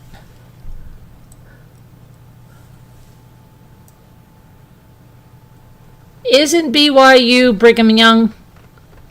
Isn't that a Mormon university? That guy doesn't look Mormon, does he?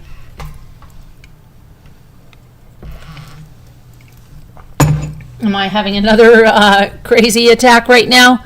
A 24-year-old BYU Idaho student has been charged following social media outrage after a woman posted about him allegedly stealing her shopping cart with her newborn baby inside at a local Costco, and it says in Idaho Falls.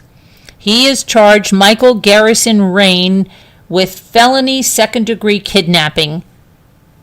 There's a probable cause affidavit said that Natalie Millett called the Idaho Falls police on Thursday, November 20th, to report that a man had stolen her shopping cart with her 4-week-old infant inside. She also posted about this on Facebook. But I remember people doing this and it was a hoax. It wasn't that, it was something else. They were saying something about Target and I thought it was a hoax. Remember? Does anybody remember that? When people were posting things on Facebook saying that somebody almost abducted their child in Target, and I think it was found to be a hoax. But this one has an arrest affidavit, so I don't know. There is, let me see here. I can pull this over. This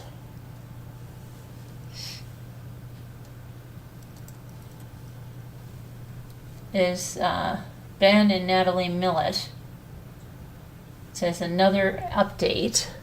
Okay, original post. This week, I had a terrifying experience at a store many of us frequent as parents, the Costco in Idaho Falls. I don't post a lot on social media. I don't want to strike fear into my friends in the community, although I felt impressed and was encouraged by my loved ones to share my experience. My intent is sharing so others will hopefully not experience what I did in the future and spread awareness. My sister is visiting for the upcoming holiday.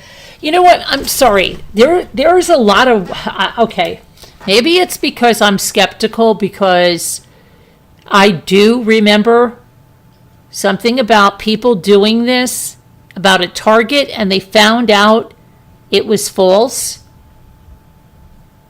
I just think the original post, if someone tried to steal my baby, I'm not sure that I would go through all this wordiness, and I wouldn't go through an explanation of why I'm sharing it. Or trying to defend why I'm sharing it. Because that when people start in the defensive mode, it's like, listen, as a YouTube creator, we go through a lot of people that you learn a lot about people. Let's just put it that way. You kind of become like a little profiler. And you learn about a lot of red flags, whether you want to or you don't. And when anyone emails you with an email that, let's say they're sharing something with you, and before they even, like, you get to the share, they're already defending either why they are sharing it or who did it or making up defenses for it. It's usually not what it appears to be. I don't know. She's putting up a lot of defensiveness. I just feel that. I don't know. It's me. It's the YouTube profiler in me. You might feel differently. Anyway. My sister is visiting for the upcoming holiday, and we went shopping at Costco together to get food for our Thanksgiving. We both got different carts, and I put my newborn in her car seat in the deep part of the basket facing me as she was napping, and the other shoppers could visibly see that I had a baby in my cart.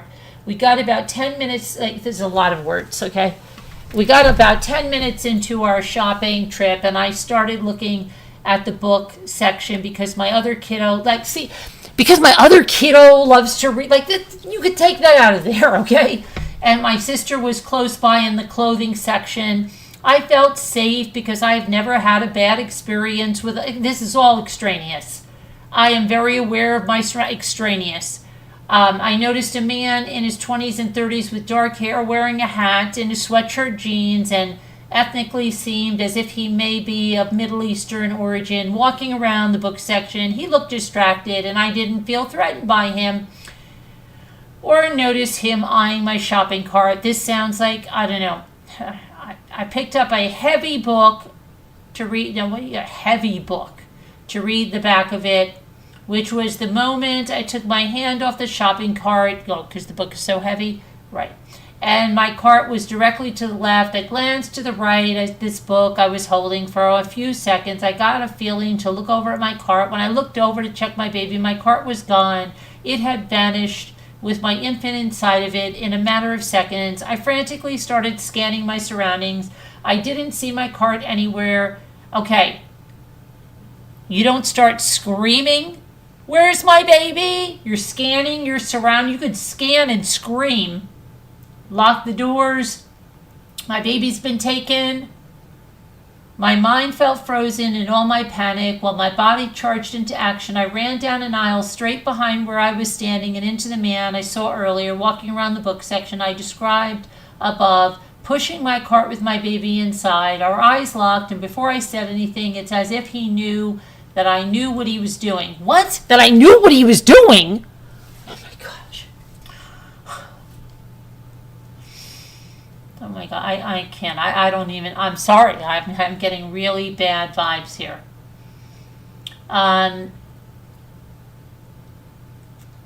He dropped his hands quickly off my cart, seemingly defeated, and I took it back and went into flight. I tried to get as far away as possible. Oh, really? Really?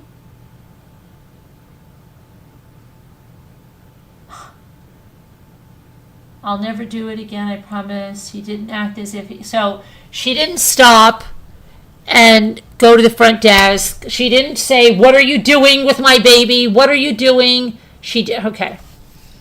After reviewing the scene repeatedly in my mind, he had to be extremely sneaky to watch for a perfect moment in which... Okay, I'm sorry. I'm getting really bad vibes. The man who kidnapped my baby was arrested. It's public information now. If you visit the Idaho I Court, okay, the man has been released on bail. We have a no contact order. Decisions are currently made about whether we have enough evidence to continue moving forward.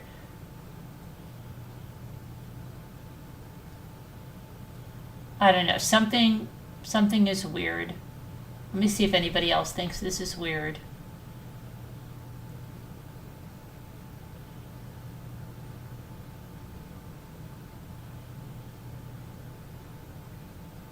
I'm getting those Target vibes.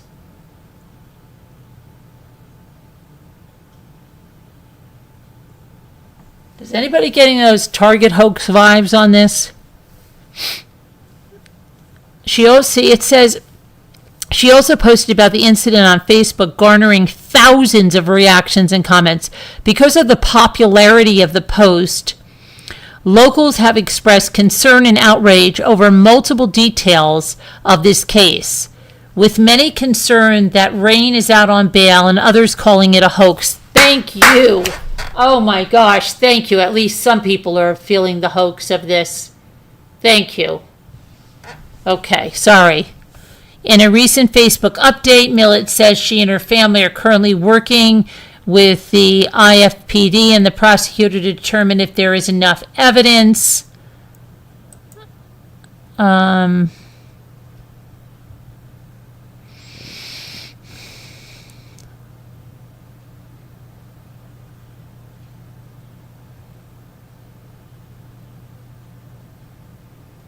Okay, let's see what this says now in here. And I'm not looking at her. It says court documents say Rain said the next thing he knew, he was confronted by a woman, but he did not know how.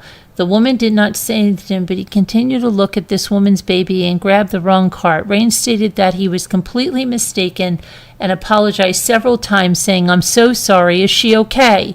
Is there anything I should do?" He told police that the woman then walked away without... Okay, so let's listen to his side of this now.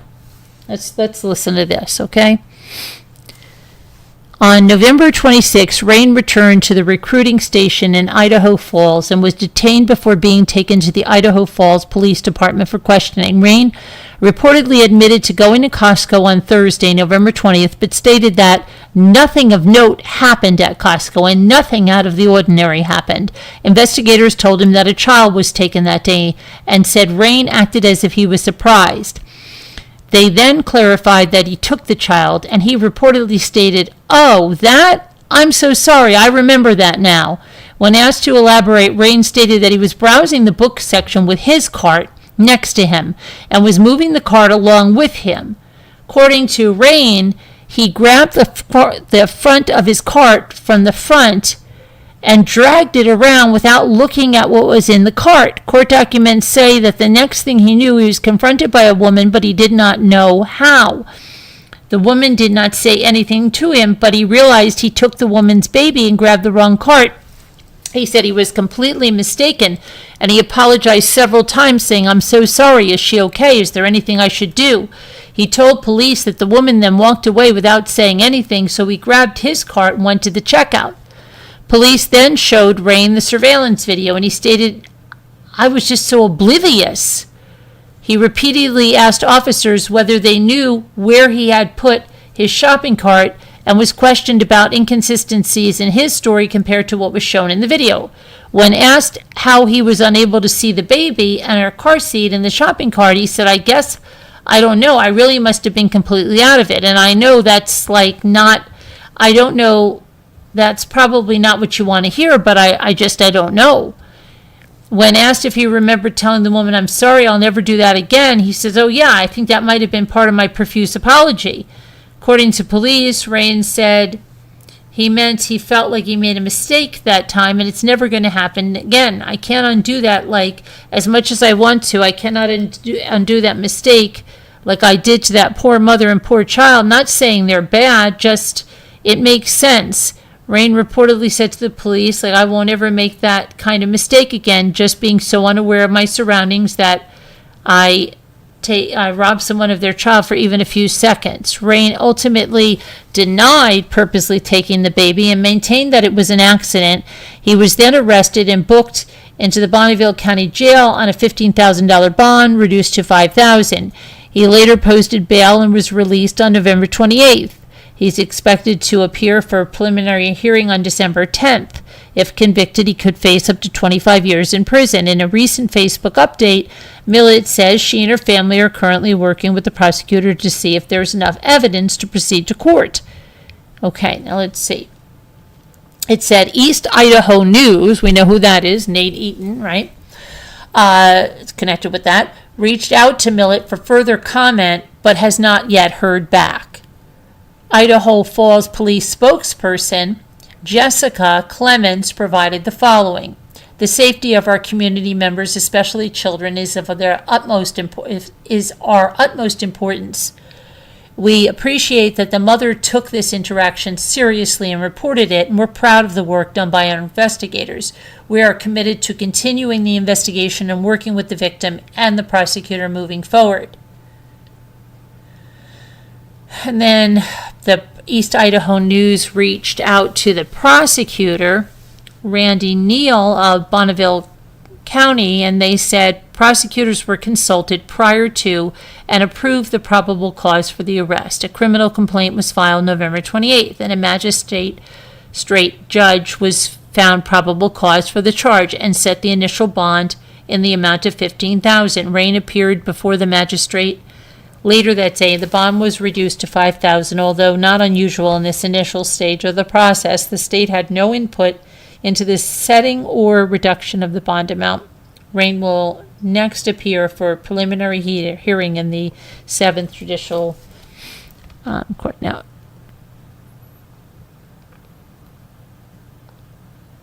but where is he a BYU student? I'm kind of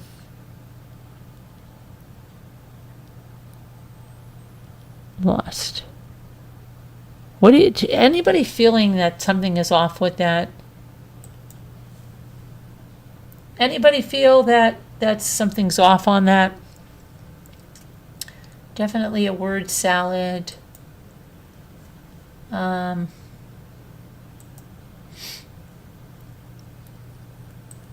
What's the matter, Video Reel? What's going on with Video Reel?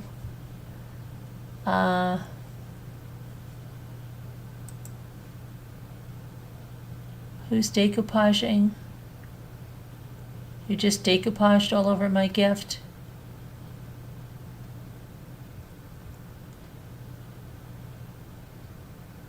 I don't know what video is trying to tell me. I don't know. I'm feeling that there's a feeling. Does anybody remember the Target hoax?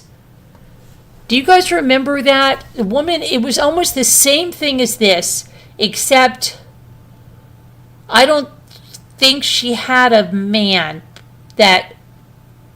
but she said that, oh, everybody be really careful. I was shopping in Target with my child and, this, that, and the other thing.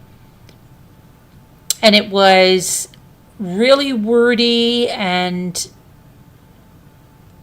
I'm going to look that up right now because this is like, and at least they say other people are saying, let me say this. Target child.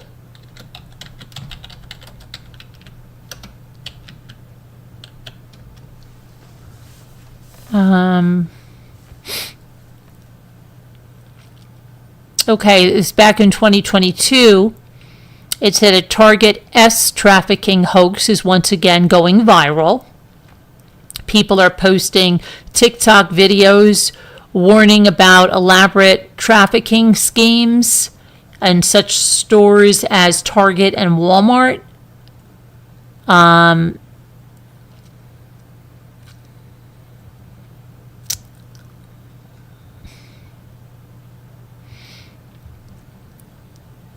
Yeah, there's one. It was from 2021. TikTokers are claiming to have escaped being trafficked at Target. Mom's frightening experience at Target. Yeah, sparks viral. Yeah, certain. Okay. All right. Jury's out on this, okay? She may have got a police report and they may have arrested him, but we'll see. We'll see what happens here. I'm not even going to go into this any further because I'm getting some weird feelings on that. So I'm just going to move on from that. Okay? Yeah. Let's see what else we have.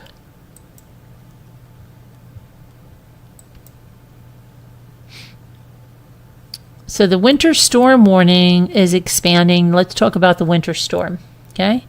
Because in New York, because I'm going to be doing storm updates and we're going to be chasing it. We're going out and chasing it. Okay? Okay. We're going to be driving and chasing the storm tomorrow. Just like that guy that was driving through Scooter's town.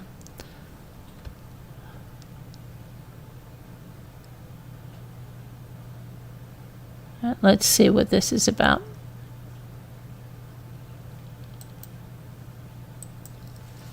Okay, so let's get a storm up there. It says now at 12:19, hold on.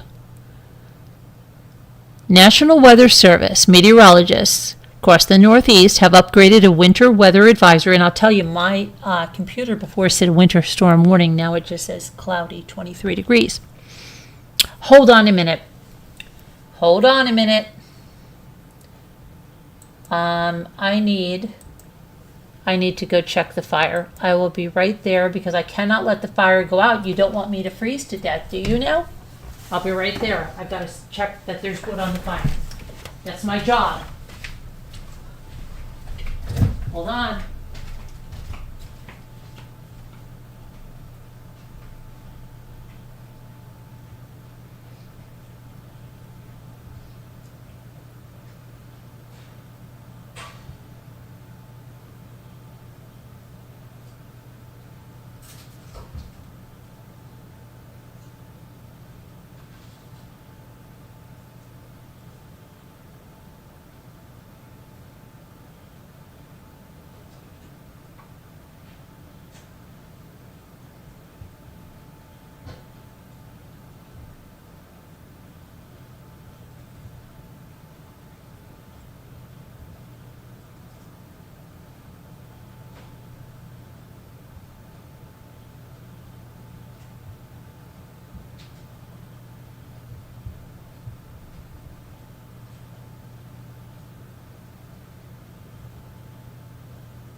gonna hope that comes back. Otherwise I have to start a totally new fire, you guys. You did it to me again. Hold on, I gotta wash my hands. I'll be right there. Okay. Sorry. Not sorry. Okay. Let me get an orange while I'm talking to you. I'm back. So let's see what's going on.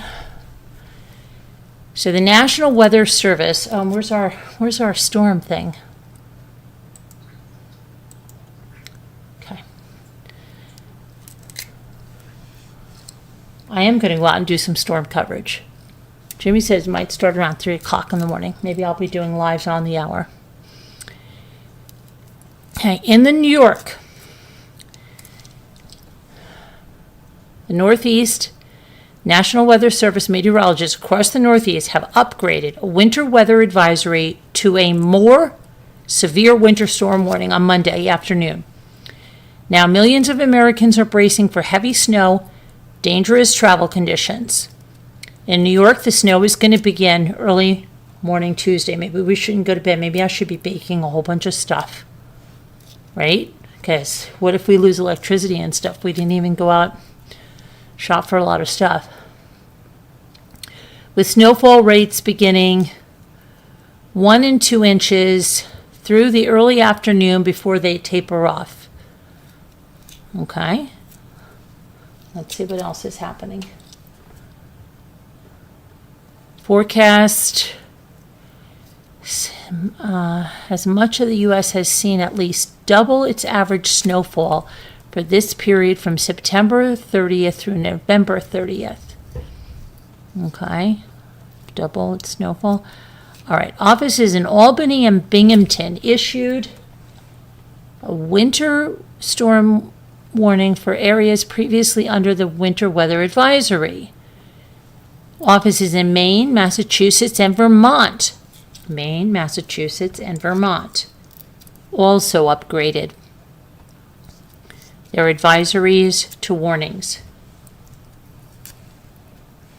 So now you're under a warning. You would take that as a warning. Hold on a minute. Let me just get my orange here.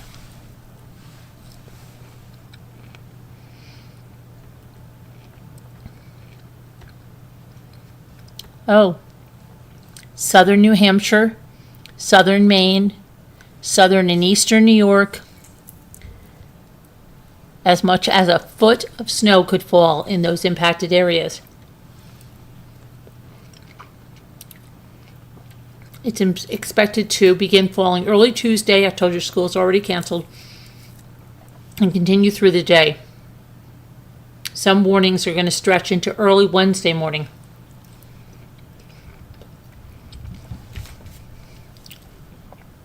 There might not be court tomorrow. I don't know.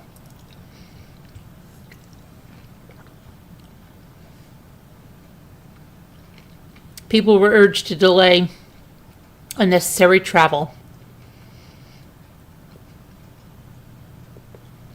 Keep a survival kit in your car, which is extra flashlight, food, and water.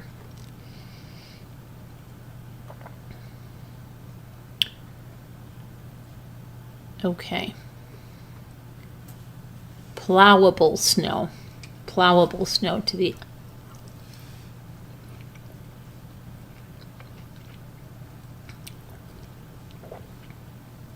never heard that. Someone say that. We'll bring plowable snow. What?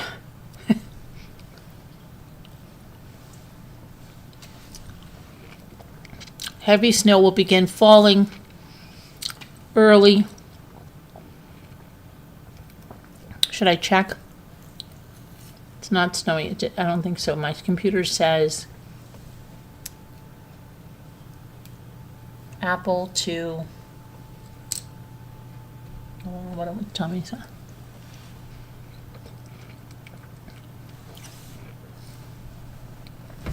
Let me take a look if it's snowing, okay? Let me just take a look.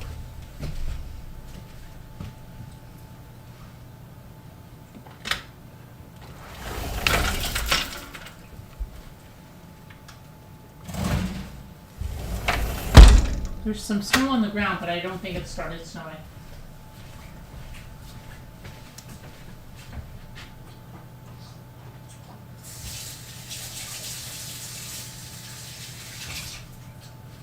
I'm just washing the orange off my hands. And if you don't like it, I'm sorry. I really am. Not really. Okay. Luke scared me half to death before. You don't even care about that. Let me check the fire for a second.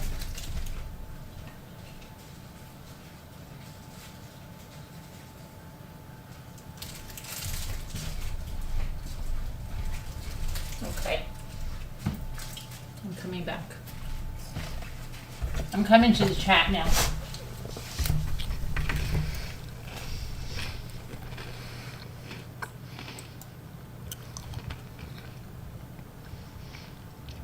Where's the chat? My family keeps food and water on hand. Yeah, that's good, Holly. We have food. I mean, we do have food. I just mean we didn't shop. We have food. I mean, I'm looking at 2 pedestal dishes full of fruit, apples, pears, and oranges. I have bananas. I have bread, peanut butter, bagels, and cream cheese. We just made pasta tonight. We have leftovers. I have potatoes, a whole pantry full of food, a whole freezer. We're good. A whole container of kiwis, crackers, cereal, milk. It's not like we're going to be snowed in for days.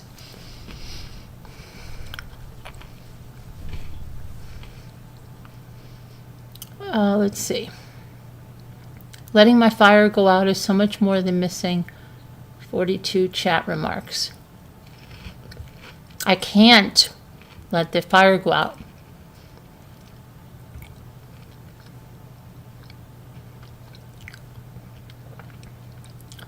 Chrissy, it's embarrassing for sure, but someone has to. What's embarrassing, Scooter? What's embarrassing, Scooter? Oh, his IQ? They did test his IQ. You're talking about, what's his name? They tested his IQ.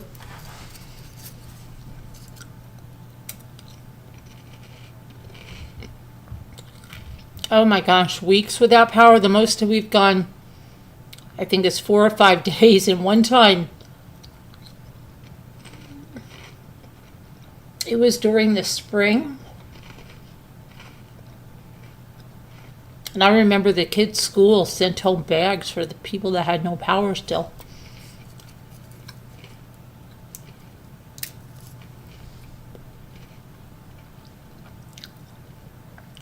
Don't believe the weather forecast.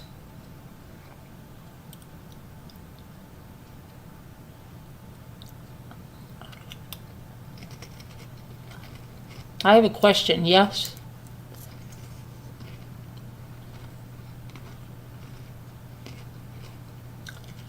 Are you talking about Melody?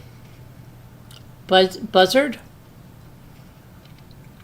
Well, yeah, they can, if the child is really missing.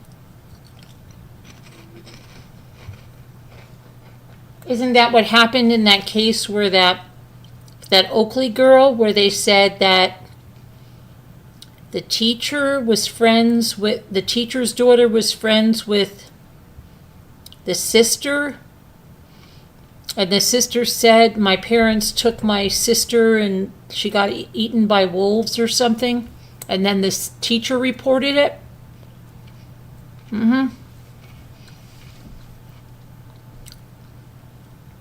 But like in this case, what she's saying is like she's not missing.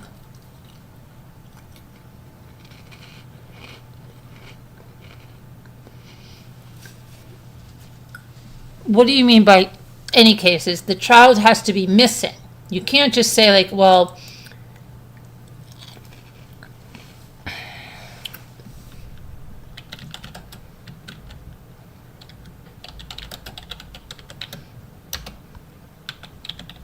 if the mother says,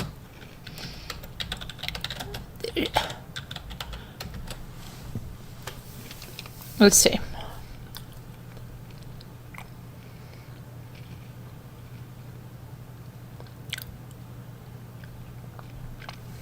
Well, it's not a missing persons case, is it? I know you're talking about Melody Buzzard.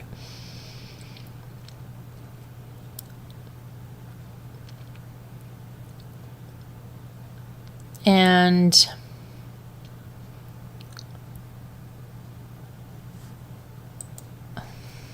let me see.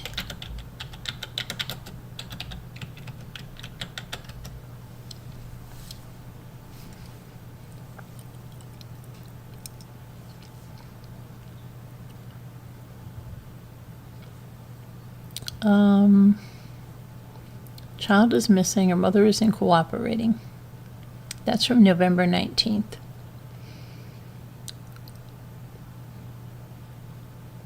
Private investigators working on the missing girls case. What is that about? Let's see.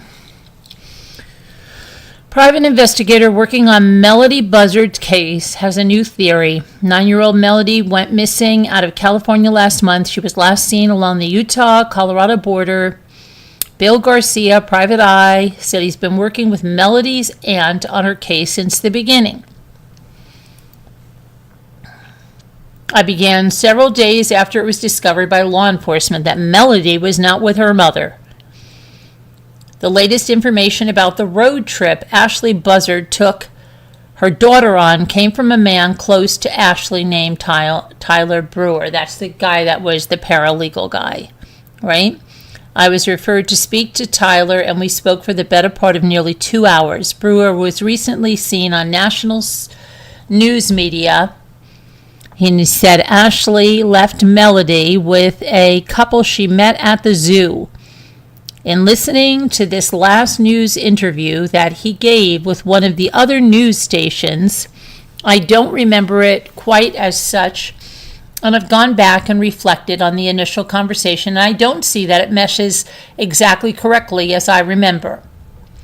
Garcia said that later on Brewer told him he was having a difficult time remembering what occurred, how it occurred, and for the story coming from Ashley, we don't know how much of it is real and how much of it's made up, said the PI. And then Garcia's own theory, I suspect that Ashley may actually be involved in some kind of trafficking, whether it be drug trafficking. I don't believe it's human, but all the elements I've looked at fit the criteria that somebody's going to be a transporter. He said this wasn't Ashley's first trip up to the Midwest, and she has rented cars before. Garcia said in those types of operations, the transporter takes the illegal things to one location, gets handed money, and is responsible for bringing the money back to the person that sent it, who sent the stuff. If something has gone wrong, or for some reason the people receiving, the people expecting any kind of funds to come back have any kind of problem with Ashley, then maybe they asked her, or maybe they told her to leave Melody with her until she completed the project. Garcia said he is still keeping an eye on the investigation. He asked that anyone with information share it with the police. I do keep hope up that Melody's out there and that she is alive.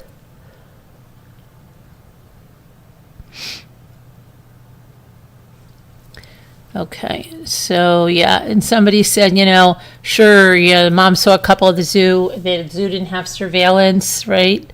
Come on. That's it. I guess it is possible that if the aunt had hired a private investigator, we don't know. I mean, maybe she's hiding the child? Did she know in advance that that was going to happen? Did she say, where's this child? We're coming. You don't give us this child. We're going to get her, whatever. I don't know. I don't know. It's been a long time, though, right? And you've got the holidays and you've got all this. And who would want to be without their child for that? Who would want their child to be somewhere else with strangers or people from a zoo? I don't know. That's a weird. There's some like just cases that are just weird.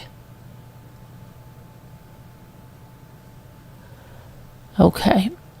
And this is one of them.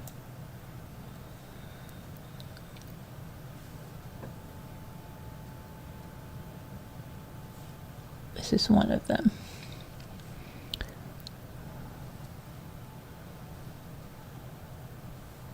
All right, I'm going to go to something else right now, really quick.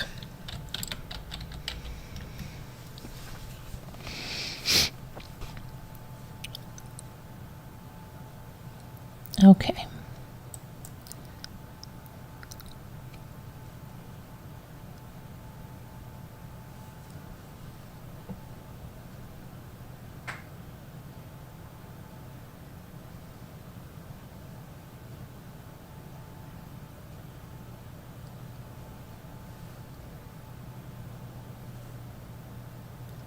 Pregnant woman dead, baby missing. I've read that doesn't make sense.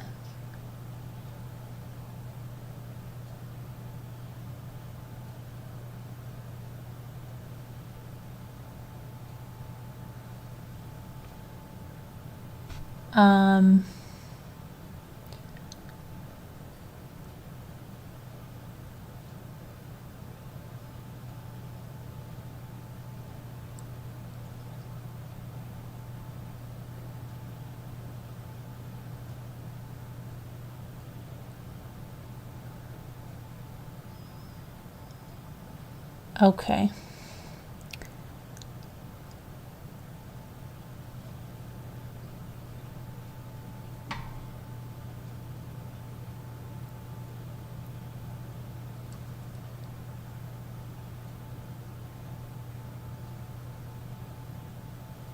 Wow, what is this?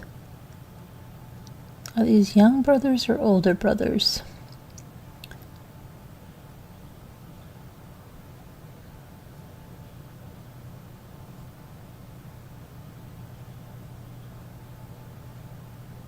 Crazy. Two brothers get into a confrontation on Thanksgiving. No one is dead. Are you kidding me?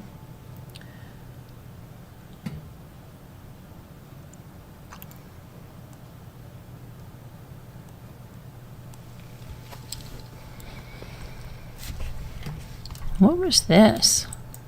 Okay, let's look at this. This sounds insane. Cynthia Hoffman, Caden McIntosh. Has anybody ever heard about this? This sounds insane.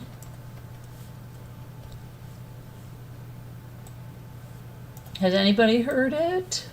Probably not. You guys. Okay. He was catfished into thinking he'd get $750,000 for ending the life of a 19-year-old. Now he's going to prison. He was sentenced, Caden McIntosh, right here, was sentenced to 70 years in prison for the 2019 murder of Cynthia Hoffman, right here. Somebody I know. And he's from Alaska.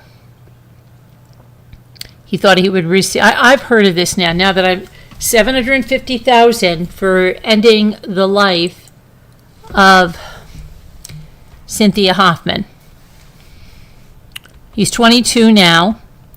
He was sentenced on November 15th. He pled guilty to second-degree murder in connection with the 2019 kidnapping and death of Cynthia Hoffman. Hoffman went missing in June of 2019 when she went on a hike with Denali Bremer, whom the victim considered her best friend and another friend. I remember this now. I remember this. Hoffman's body was found 2 days later on the banks of the Ekalunta River. She had been bound with duct tape and had a gunshot wound to the back of her head. Authorities said that McIntosh and Bremer decided to kill Hoffman after Bremer had been lured by an Indiana man, Darren Schillmiller, who offered $9 million to kill someone and send him pictures and videos of the crime. McIntosh was ultimately the one who killed Hoffman and believed he would receive the money for doing so. Bremer and Caden McIntosh, who were 18 and 16 at the time, drove Hoffman to Thunderbird Falls. After McIntosh shot Hoffman, the pair duct taped her and took pictures. McIntosh showed no real remorse and has never fully admitted his conduct, says Judge Andrew Peterson.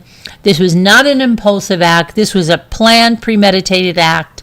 Several people were charged in connection with Hoffman's death. In 2024, Bremer was sentenced to 99 years in prison for her role in the murder, and Schillmiller was also sentenced to 99 years after pleading guilty to soliciting a murder. Another man, Caleb Leyland, pled guilty to second-degree murder and was sentenced to 30 years in prison. 2 others were charged as juveniles. According to the Anchorage Daily News, Hoffman's father, Timothy, said his daughter had developmental disabilities and considered Bremer to be her best friend. Timothy Hoffman, the father, died in June 2024 after he lost control of his motorcycle during a memorial ride commemorating the 5th anniversary of his daughter's death. Can you imagine that? He lost his life in the ride commemorating the 5th anniversary of his daughter's death. Oh my gosh. Crazy.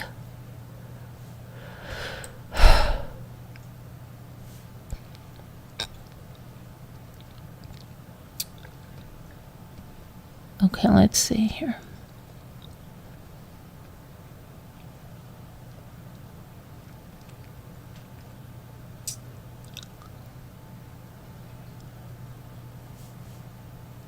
And that looks like crazy, but there's probably those of you that remember this one because I remember it, right? You don't think so, Holly, to me?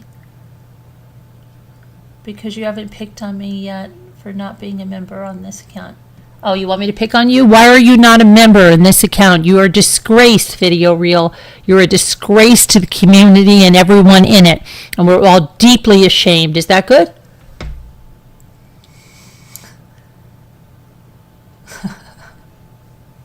He asked me to. I made Scooter laugh so much she cried herself into popcorn coma.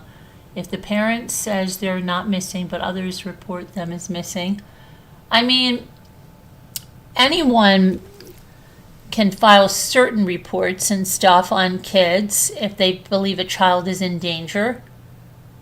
Rebecca Parks is the bio mom of the 22-year-old pregnant girl that was found dead with the baby missing. That case is crazy. Rebecca Parks is the bio mom of the 22-year-old pregnant girl, right, that was found dead with the baby missing.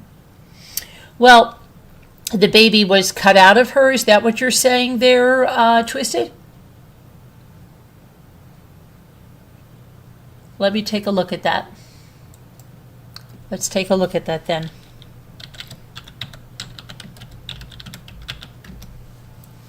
Okay. Rebecca Parks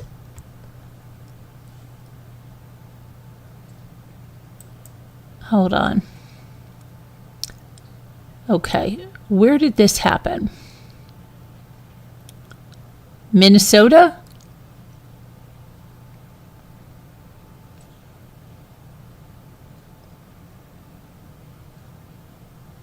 No, Michigan? Where did this happen? Where did this happen? Michigan? Let me see.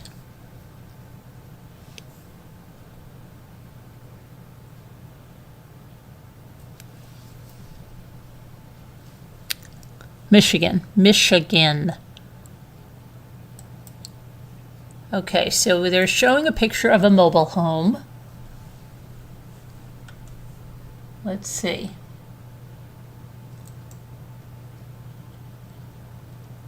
They're showing this picture. And in a mobile home on a hill in Manton, Michigan, is the bedroom where 22-year-old Becca Park slept with her fiancé, who was the father of their unborn child. Now, Richard Allen Fallor, the homeowner and the father of Park's former fiancé, 43-year-old Richard Rich Lee Fowler, he's in jail on drug charges unrelated to Park's death or disappearance. Police have got it all tore up, he said. Park went missing November 3rd, my father's birthday, close to the town of Boone, near Cadillac, Michigan. She was at least 38 weeks pregnant at the time. When her body was found, Park's baby was not with the body. Can I ask something really silly? Do we know for sure she was pregnant? Do we know for sure she was pregnant? Did she go to a doctor? Do they have proof of this? Because I'm not saying anything, but could she have been fabricating this? Probably I should see if there's more information. Richard Allen Fowler, a thin, bearded 62-year-old. He has lung cancer. Said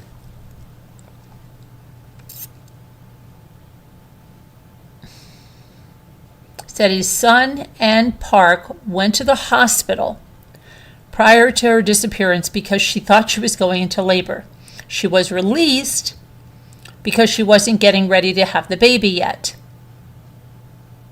She then had dinner with her mother, and then she was dropped off at Richard Allen Fowler's home by her mother and stepfather.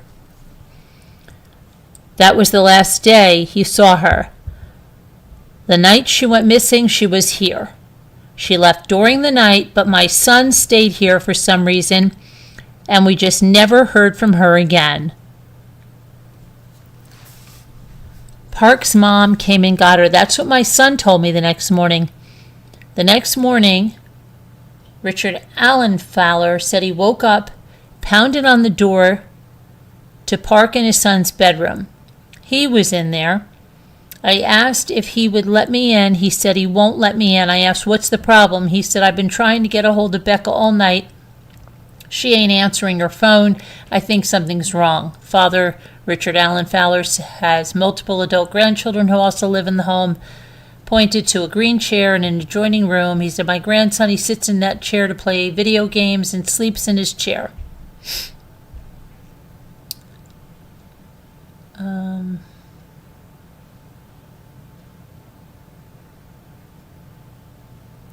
Okay, I don't know. Let's see. His son initially had a relationship with Park's mother, and that's how the son and Park met. Okay, so the baby daddy had a relationship with the deceased woman's mother. Okay.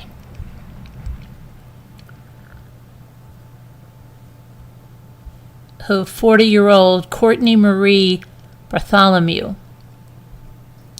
Now she was booked into jail too, the mama. Bartholomew was scheduled to be arraigned alongside her husband. He was booked too. Brady Allen Bartholomew on unrevealed charges. Monday, but the hearing is adjourned until Tuesday, that's tomorrow, December 2nd, after the prosecutor said the criminal complaint in the case was not ready.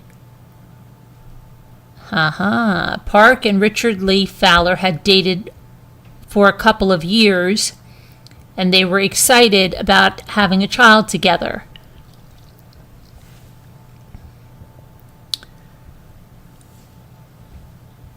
Okay, I don't see anything. Let me see here.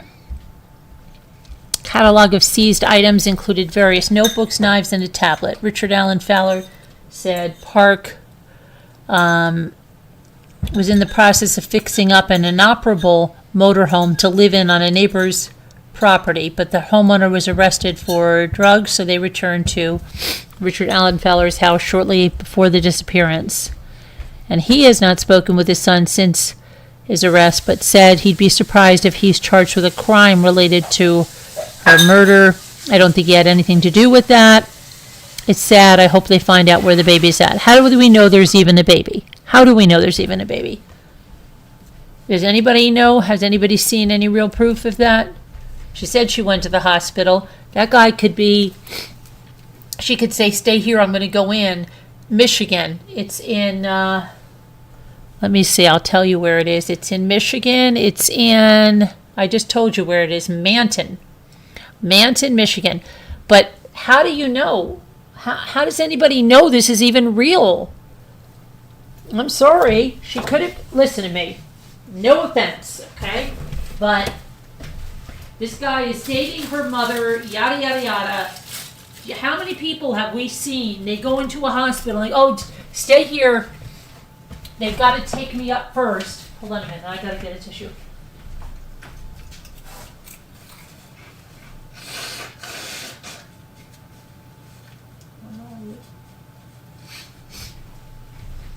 They've got to take me up first. Oh, wait a minute. They said I'm not dilated enough. I have to go home.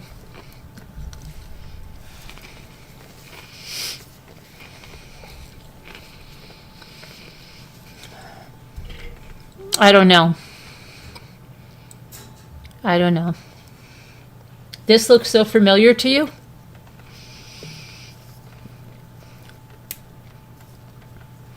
That could be anywhere, though. That could be absolutely anywhere. I take that back. It couldn't be absolutely everywhere.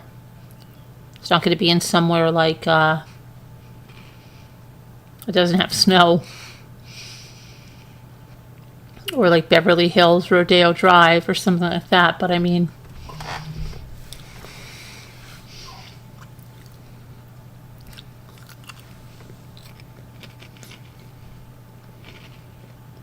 does anybody here think that she maybe was not pregnant? Does anybody here think that? Anyone? Say me in the chat. I guess so, Scooter. Say me if you think that maybe the girl wasn't pregnant.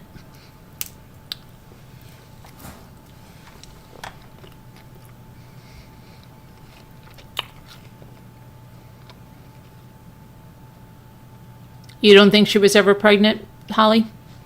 I don't think she was. Where are the ultrasound pictures? Where's, like, they haven't said one thing. Why hasn't the doctor commented on this? Why hasn't her OBGYN commented? As you can see, I'm a very skeptical person.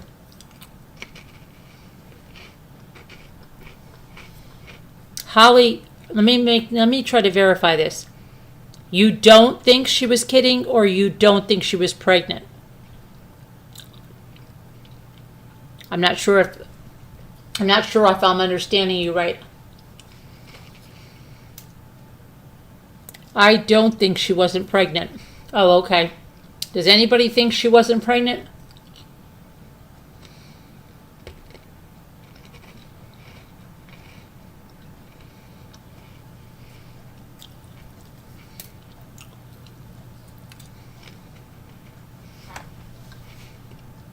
It's so weird. Why did they say anything about you would be able to tell by her body if she gave birth or if a baby was taken from her?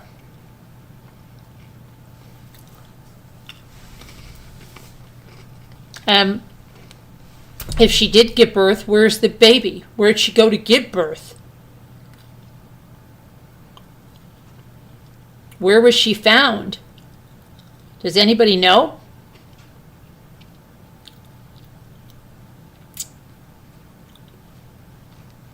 Scooter?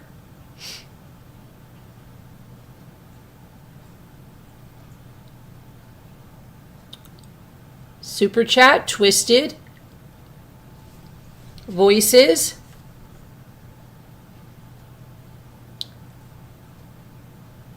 Gail, video. Where's everybody? Nobody has any thoughts on this?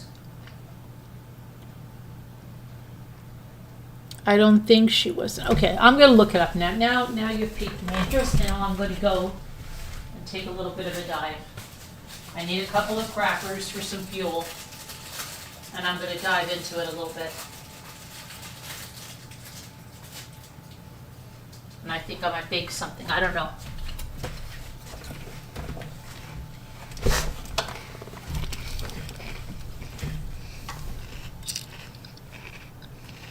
I'm going to look into it right now.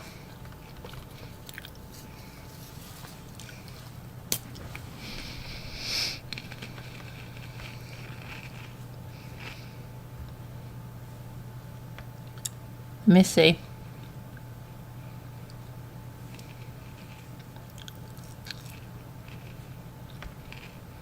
Missing woman found dead after missing for 21 days. Let's see what they said about this, okay?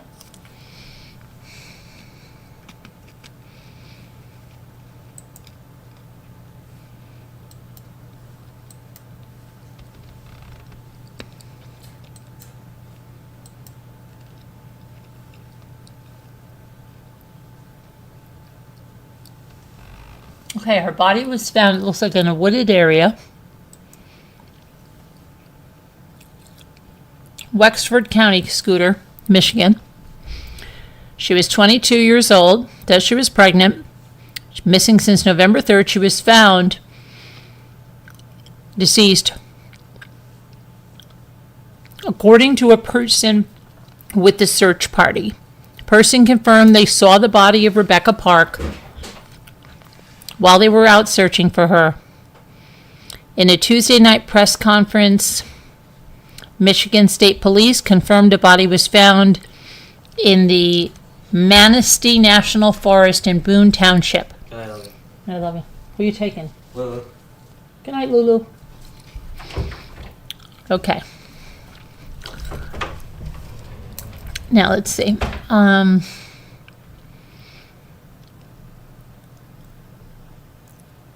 They said the case is still under investigation and will they will release more information as they investigate. Investigators say the body resembles Rebecca Park, but they cannot confirm that it's her until an autopsy is completed.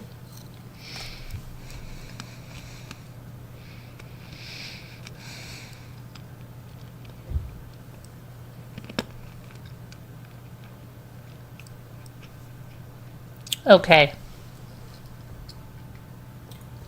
Here's this. Deputies say Park was last seen getting into a dark-colored vehicle outside of a relative's home on South 21.5 Road in Boone Township on November 3rd. She was approximately 39 weeks pregnant and has not been seen or heard from since. Her cell phone was found discarded along a nearby two-track road. Two-track road? I've never heard that in my life. Two-lane road, two-track road? According to her family. Her mother, Courtney Bartholomew, was the last person to see her alive. Deputies reported that Park had arranged to be picked up, but did not disclose to the witness who would be picking her up. On the day she disappeared, investigators say Park received about $2,000 from a family inheritance, which authorities suggest could help her avoid electronic tracking. What? The $2,000 could help her avoid electronic tracking?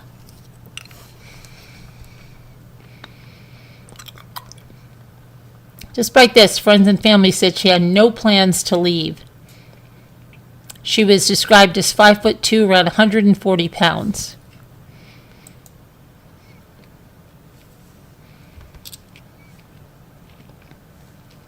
Hold on.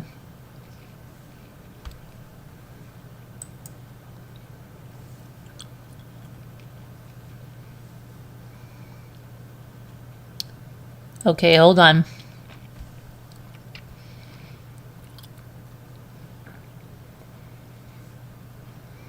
It says 2 suspects arrested. Are those her parents?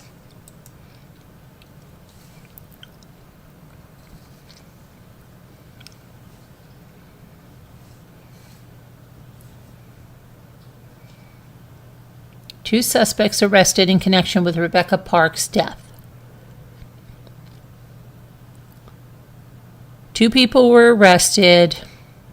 An autopsy confirmed. Hold on a minute.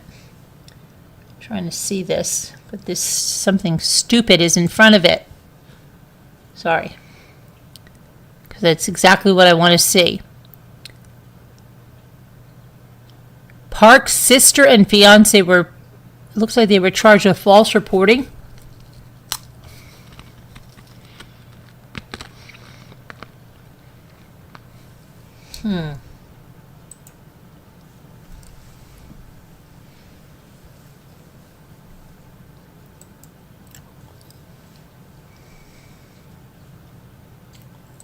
Hold on, let me see if I can get rid of this stupid pop-up thing so I can see what it's saying. Oh, I can. Phew. 2 people were arrested with the death of this pregnant woman found in a Michigan forest. An autopsy confirmed Park's identity, but her baby, due around the time of her disappearance, was not with her body. But did the autopsy confirm that she was a pregnant female? Did it show signs of a birth? Park's sister and fiance were previously charged, sister and fiance, with crimes including tampering with evidence and false reporting. Authorities are still actively searching for the missing newborn baby.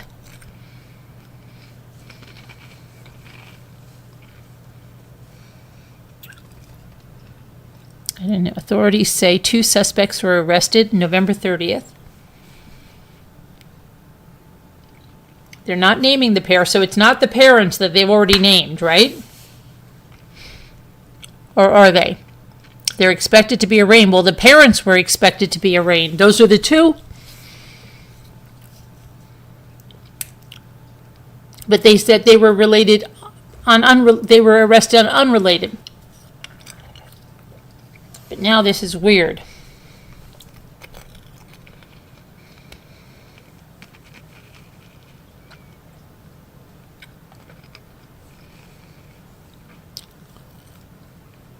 An autopsy, hold on a minute.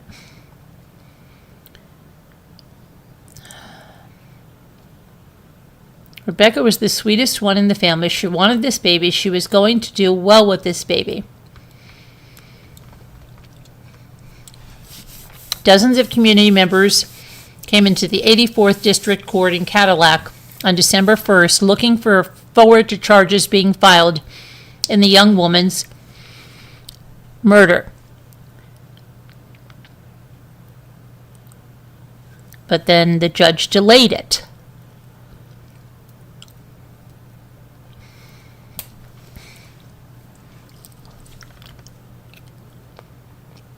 I don't.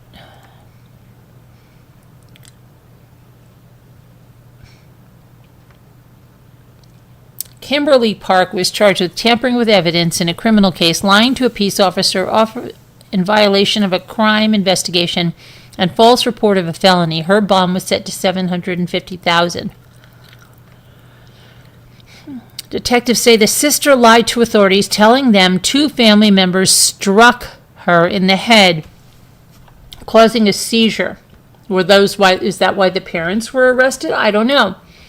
And then took her body away. I don't know. This is bizarre.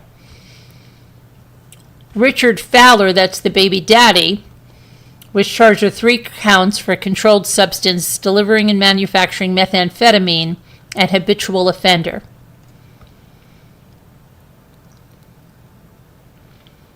This is sad. How do we know she didn't die of an overdose? She's in a place where they're manufacturing methamphetamines. Delivering and her baby daddy was charged with delivery and manufacturing methamphetamines. How do we know she didn't overdose and they just took her out to the woods?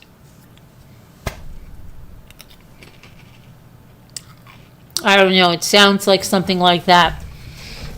The community still has hope, and if the baby is found alive, God's got something special for that baby. I don't know.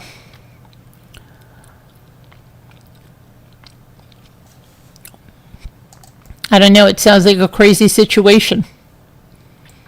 It sounds like a really crazy situation. I just want to see, I'm from Missouri, even though I'm not from Missouri, okay?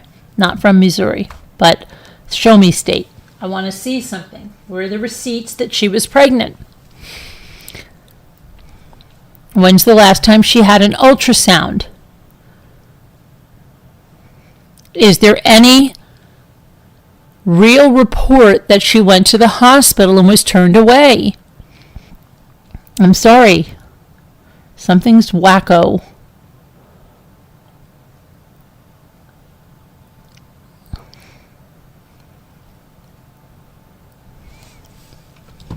Let's see. Missing pregnant woman gets into stranger's car.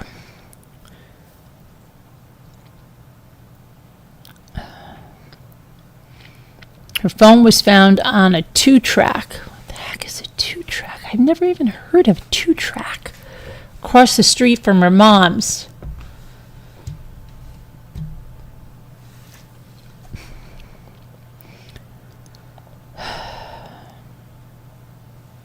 Okay, Rebecca Park's sister. Here's her sister. And is this the baby daddy? Oh, this is the baby daddy. Hold on. Here's Rebecca Park's sister and the baby daddy.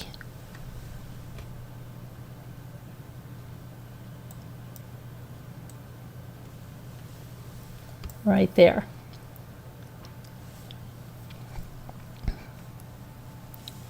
Her sister was arrested November 26th, later arraigned on charges of tampering with evidence, lying to a police officer, and filing a false report.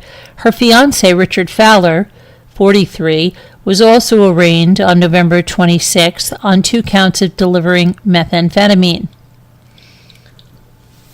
Wow. So,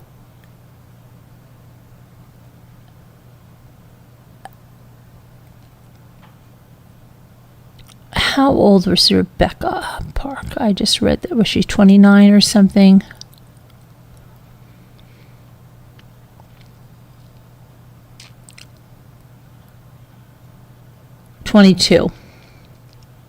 So she's 22 and she's with a 43-year-old.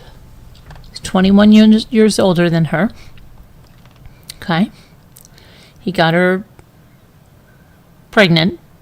So, I don't know.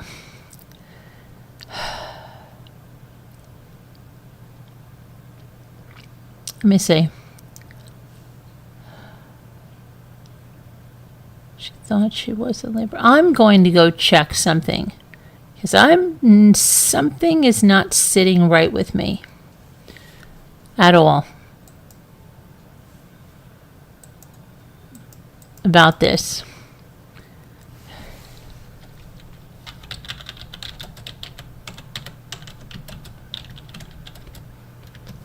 Let's see.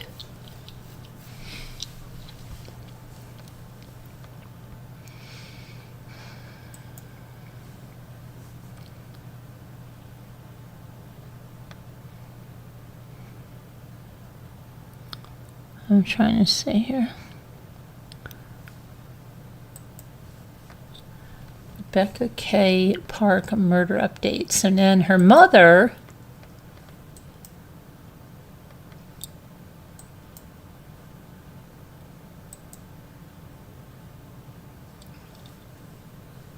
was then arrested.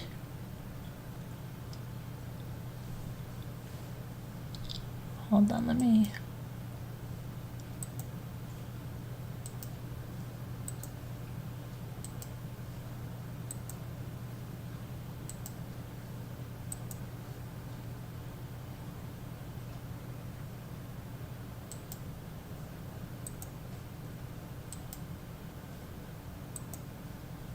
Where the heck is the picture of the mother that I have?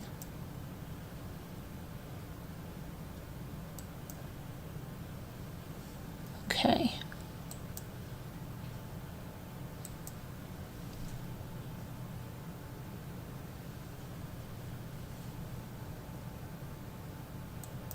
Okay, it's right here. All right. Courtney Marie Bartholomew, age 40. Date of birth.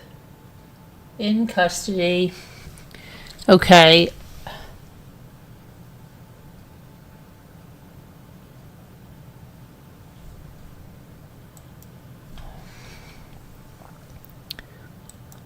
Let's see what this says.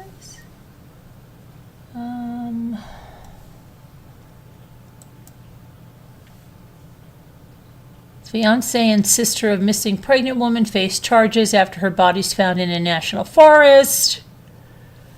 Let's see. Charges were expected against 2 more suspects, but that's been pushed until tomorrow. Okay, so tomorrow. Let's see what this is. Such a sad story. Praying that's her baby. Praying what's her baby?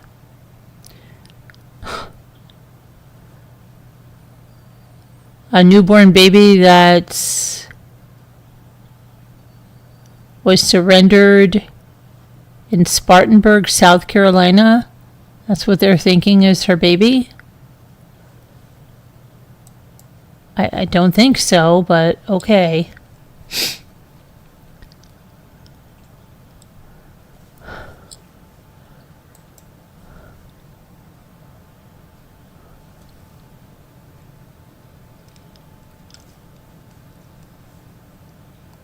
See what else people are saying.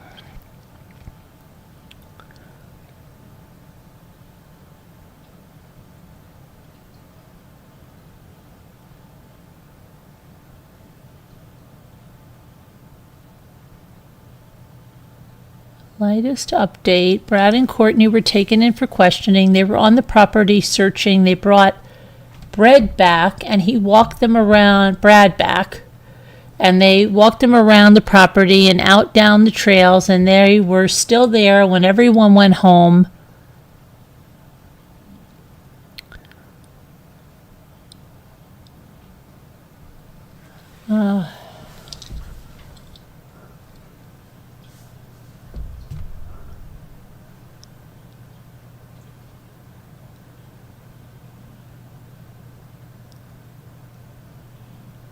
I don't know.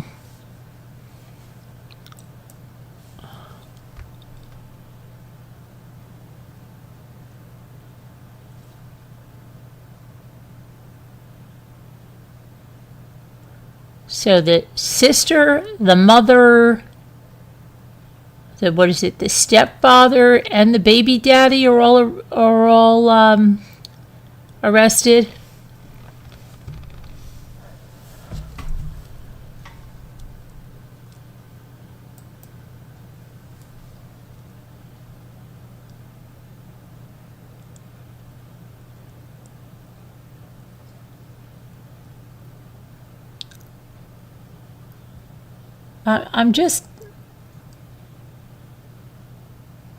Her bio mom has had 8 children taken by the state. Is that true?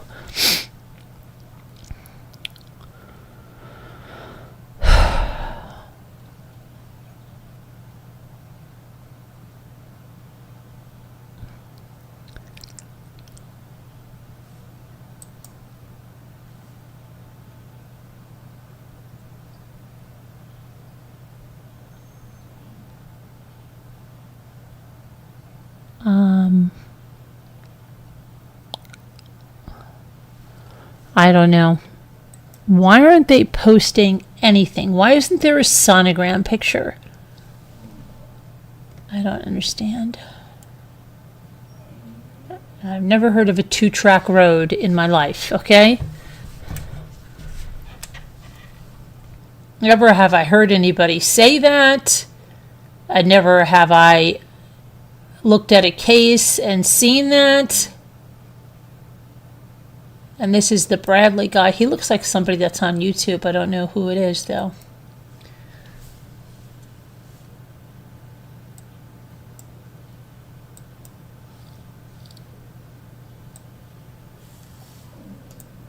That's the, was it the stepfather? So they're going, I don't know. I don't know what to tell you on this. This is just a messed up, really messed up thing. All around messed up. You're going to soak for a bit to warm up. Hang and what? What are you going to hang? Who's Hagen? Hagen and or Day? 2 tracks means a snow vehicle? I'm going to look up a 2-track road. I've never heard of a 2-track road in my life.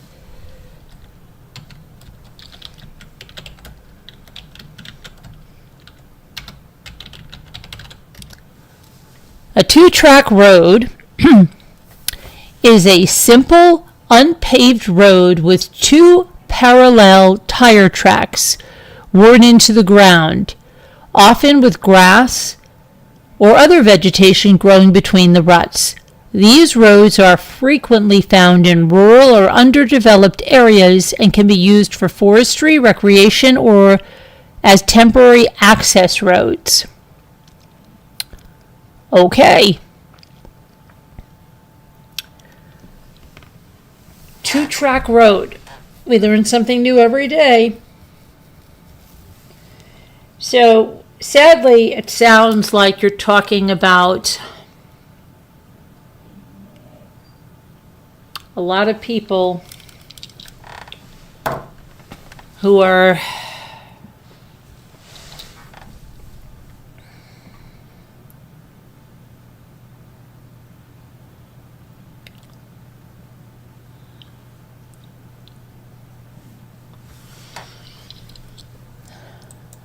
having a lot of issues, to put it mildly. Now let me see here.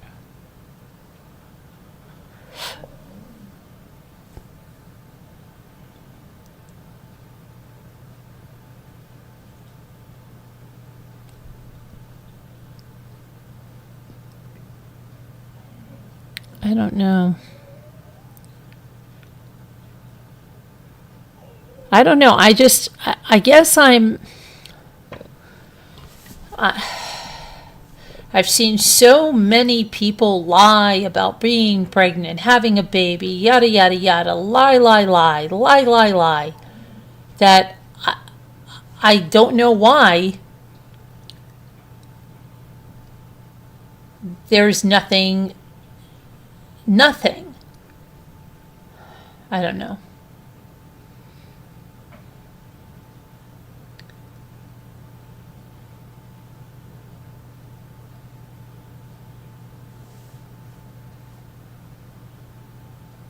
Who's this?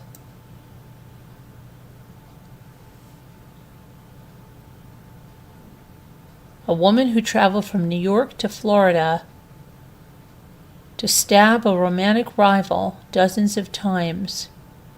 Wow. These people are nuts. Freaking nuts.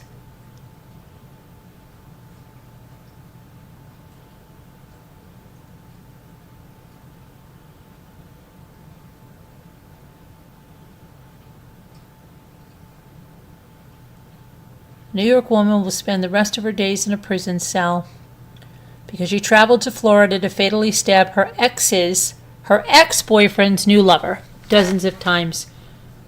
Wow. And she's taking the witness stand to claim self-defense. Oh, I'd like to see that. When is that? Did we already miss that? I have to watch a replay? What? Yeah, I guess so.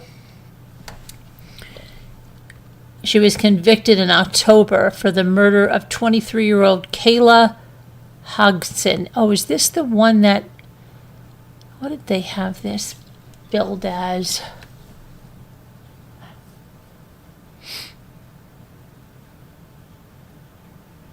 Wow. What gives you the right to come to her home and do this to her, said Hodgson's cousin, and what makes you think you can violate someone's right of human life and take it away and just live a normal life after as if nothing has happened? Or how about the audacity of you to come on this stand and waste taxpayer dollars and tell them a crop of garbage about you blacking out? The suspect stalked Hodgson's Instagram page and searched her ex-lover's phone looking for evidence of a relationship. She never took responsibility for killing her, according to the victim's family. You sat here and you stared at me and my family, my aunt, and our eyes, taunting us 3 long years, showing absolutely not a drop of remorse for what she's done, said Hodgson's cousin. In fact, your stares showed an expression of, so what? Yeah, I did it, and I'll do it again. Thompson was jealous of Hodgson, said the victim's family. Tell me what you thought every time you searched one Princess K on Instagram, seeing a beautiful girl with a banging body and a vibrant personality, the complete total opposite from what you see sitting when you stand in front of the mirror. That killed you so much you wanted to damage her face, and that's why you did what you did. The judge called Thompson's crime heinous because she tracked down, showed up, and killed the victim. Wow.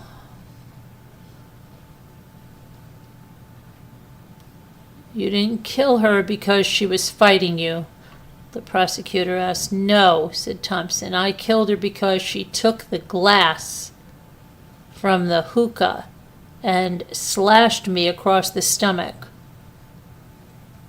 Suspect, who was pregnant at the time, said she then blacked out, and the next thing she remembered was holding the murder weapon and seeing Hodgson dead on the floor in a pool of blood, suffering from dozens of stab wounds. Yeah, okay, lady.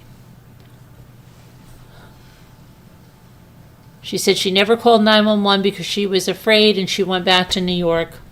She was arrested August 3rd, 2022, extradited back to Florida. Wow.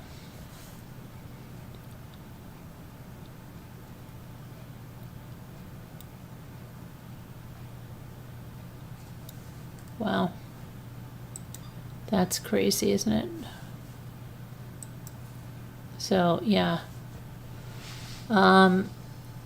She was on Ambien She was, I don't think so. Was she on Ambien? That's not a self-defense.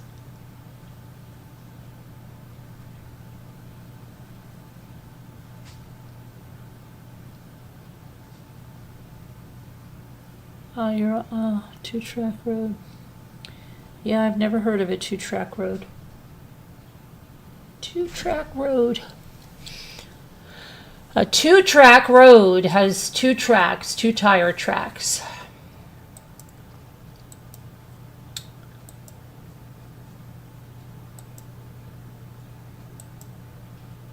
Okay.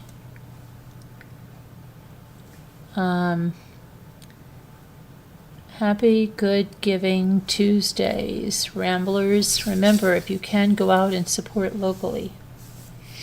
Yeah. Right. Right. Oh, you know what I wanted to look at?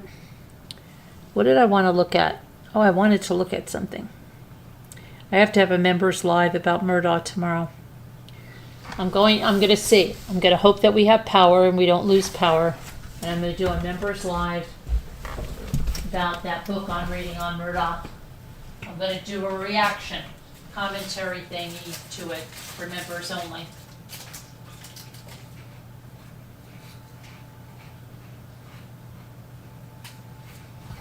Because I have to do a certain number of, I gotta get my members' things in before December 12th. So, I'm gonna do one on that. I'm gonna do a members live on something else and something else. Something else.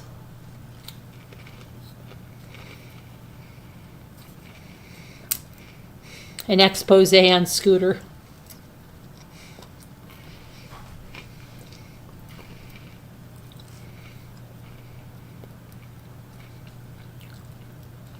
Maybe I'll do that. Hey, what else is going on? Have a good night, Holly. Thank you for coming in. Appreciate it. You go have a sweet night. You know what? It is late. I've got to get rest. I've got to go storm chasing. I have to go on a storm chase crusade.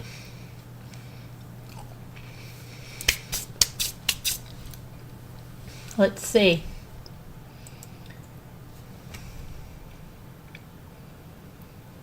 Pineapples, pineapples.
Carolyn, no, you asked what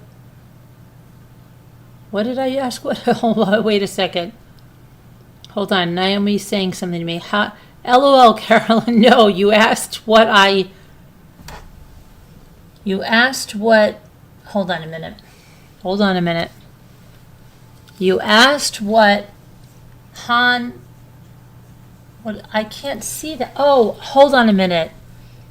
You asked what hangin' meant. Oh, hangin'. Oh, so Scooter's using some lingo?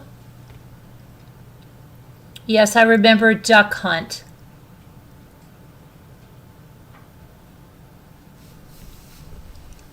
She was giving the baby up for adoption? She was giving the baby up for adoption?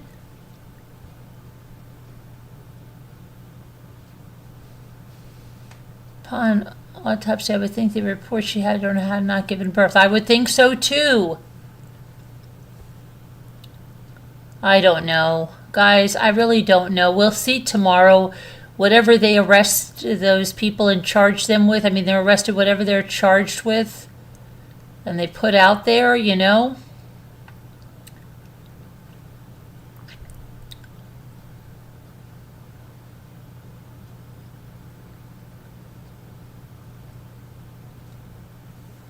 Oh boy.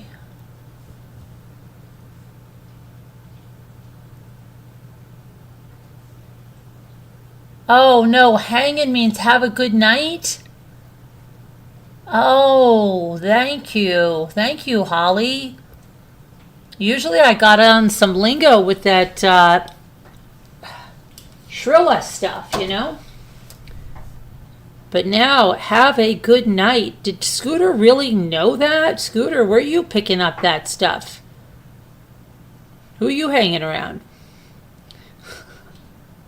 Do I remember Duck Hunt? Yeah, but I don't. I can't hear the sound of my mouse. But yeah, I hear you with what you're saying. I mean, I guess I remember the gun. I remember. Yeah, I do. Scooter doesn't, because I think that was. Oh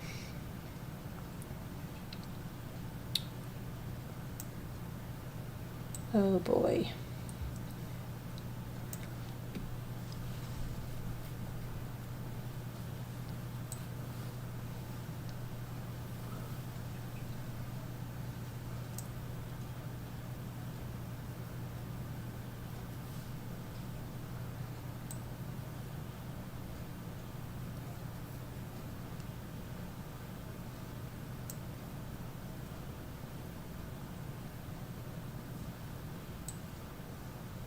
Why can't.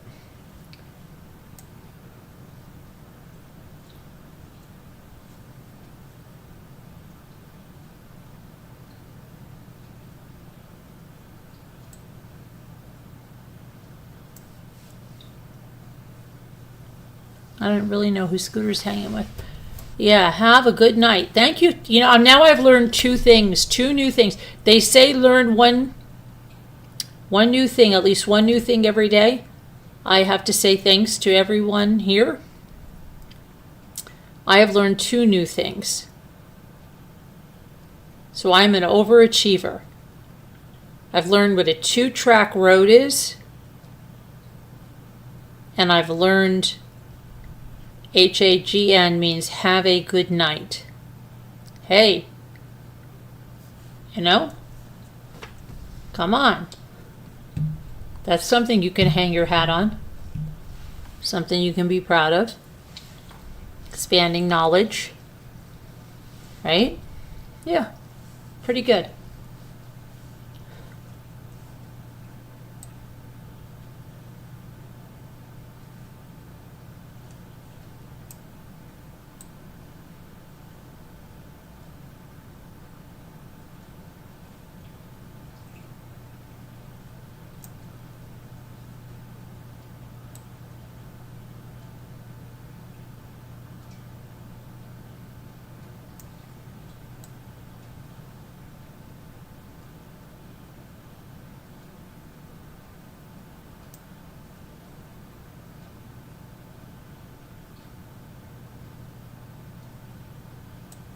Croon.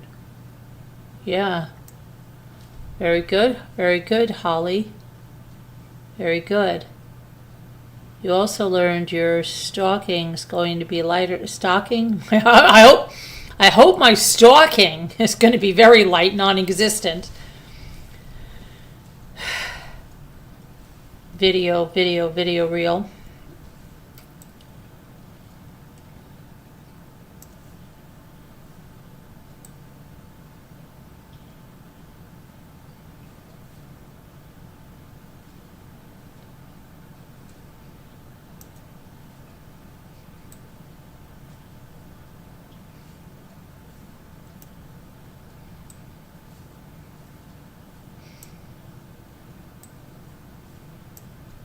On to the last word. We're on to the last word.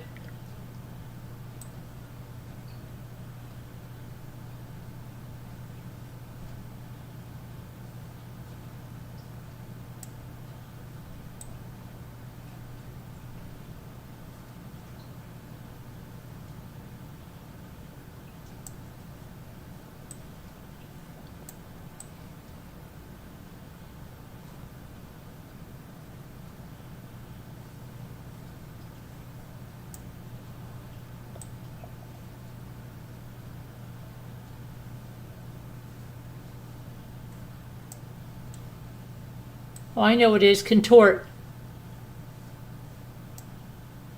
There we go. There we go to save the day. See? We got it.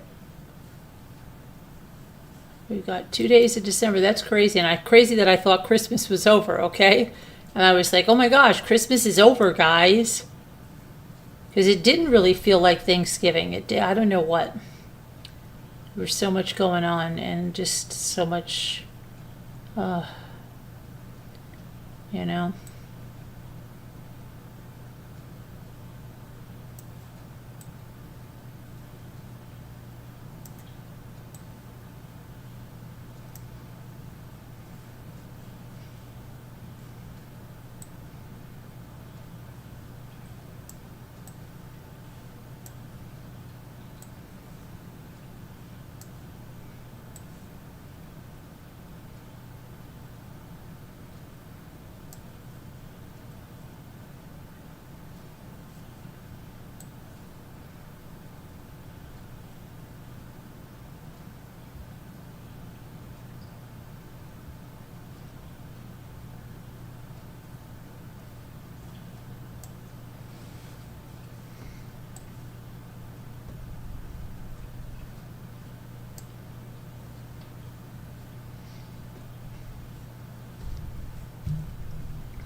I was serious about snowing you in for weeks, so prepare for many, many Zooms at the North Pole doing voiceover with me.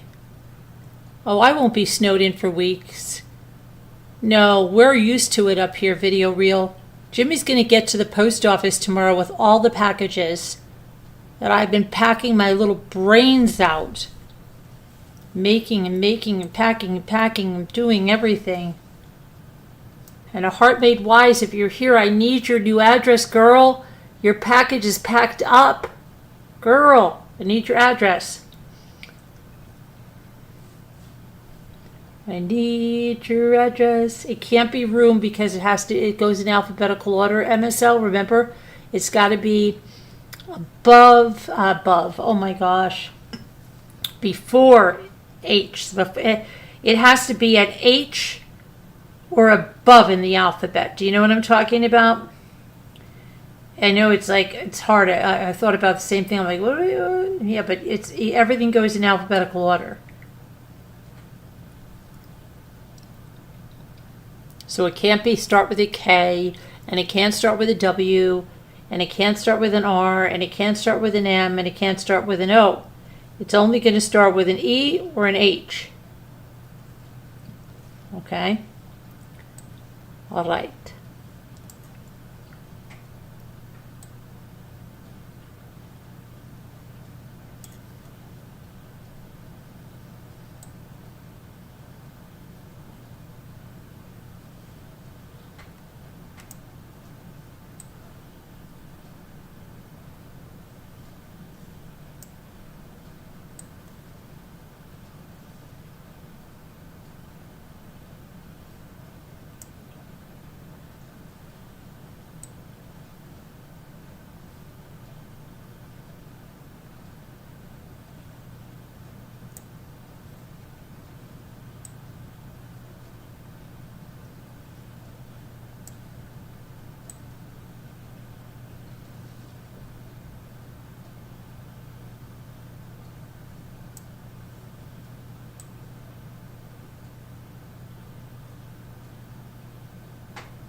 Oh my goodness gracious.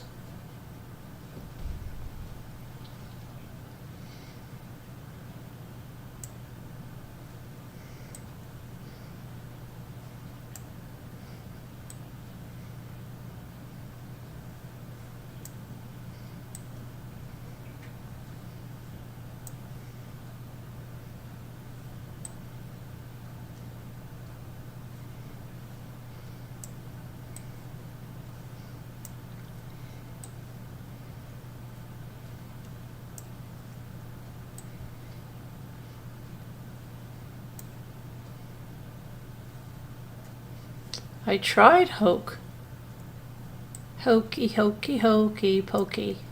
It's not there, the hokey pokey. What if it's really all it's about is the hokey pokey? What if the hokey pokey is really what's it all about? It's all about. Nobody does that anymore, do they? Nobody does that anymore. Kids don't do that anymore. My kids wouldn't even know what the heck you're talking about. I don't even think my older kids would know what that is about. And we had to do the hokey pokey and we turned ourselves about and that's what it was. That's what it's all about. Kids today don't know about the hokey pokey. They probably don't even know about the alley cat.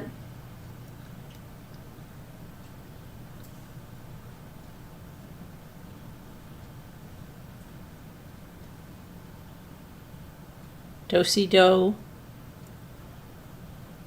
They don't. That's before, you know why? Because we didn't have the internet. We didn't have the internet. You had to do the hokey pokey. And stuff like that, right? Think about how much time we had. We had a lot more time as kids to do something. That's what the hokey pokey was for. Line dancing, square dancing, social dancing.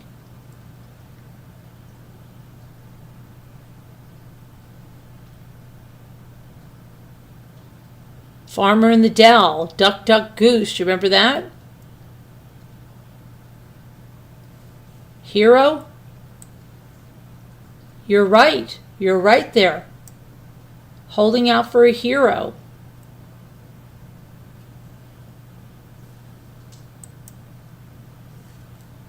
You're right.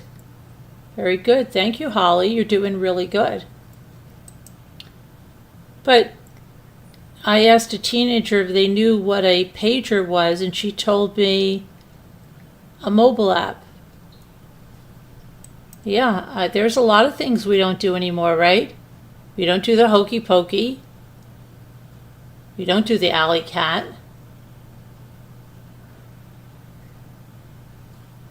The electric slide is sliding its way out of here. They have that other line dance thing. What is that other line dance? We should bring the hokey pokey back in a big way. We should get some merch or something. It says we're bringing the hokey pokey back. I don't know. It does sound weird, right? The hokey pokey. You put your left arm in. You put your left arm out, you put your left arm in, and you shake it all about. You do the hokey pokey and you turn yourself about. That's what it's all about. Clap. Yeah, it's weird. So I think you have flashlight tag. Not a lot of people doing that. Do you remember TV tag? Did anybody ever play TV tag in school? And it's so dumb, right? Because you're playing tag and someone's got to tag you and you've got to think of a TV show or you're out. Well, who can't think of a TV show? The poor person that's it will be it forever. Who can't think of a TV show? So you'd have to be like, Brady Bunch. Okay, you're not. It was the stupidest thing ever. Red Rover, hot pink, come on over. Dodgeball. I don't think you can play dodgeball in school. Oh my gosh, people are getting killed with dodgeball. Kickball, remember kickball? Kids don't play kickball anymore. We always had to go out on the playground and play kickball. Let's go play kickball.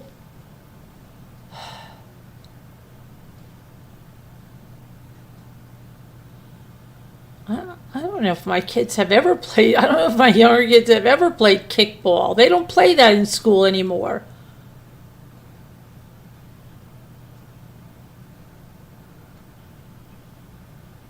Tug of war. We used to play that on the field day, right? I used to love the tug of war. Our team always won.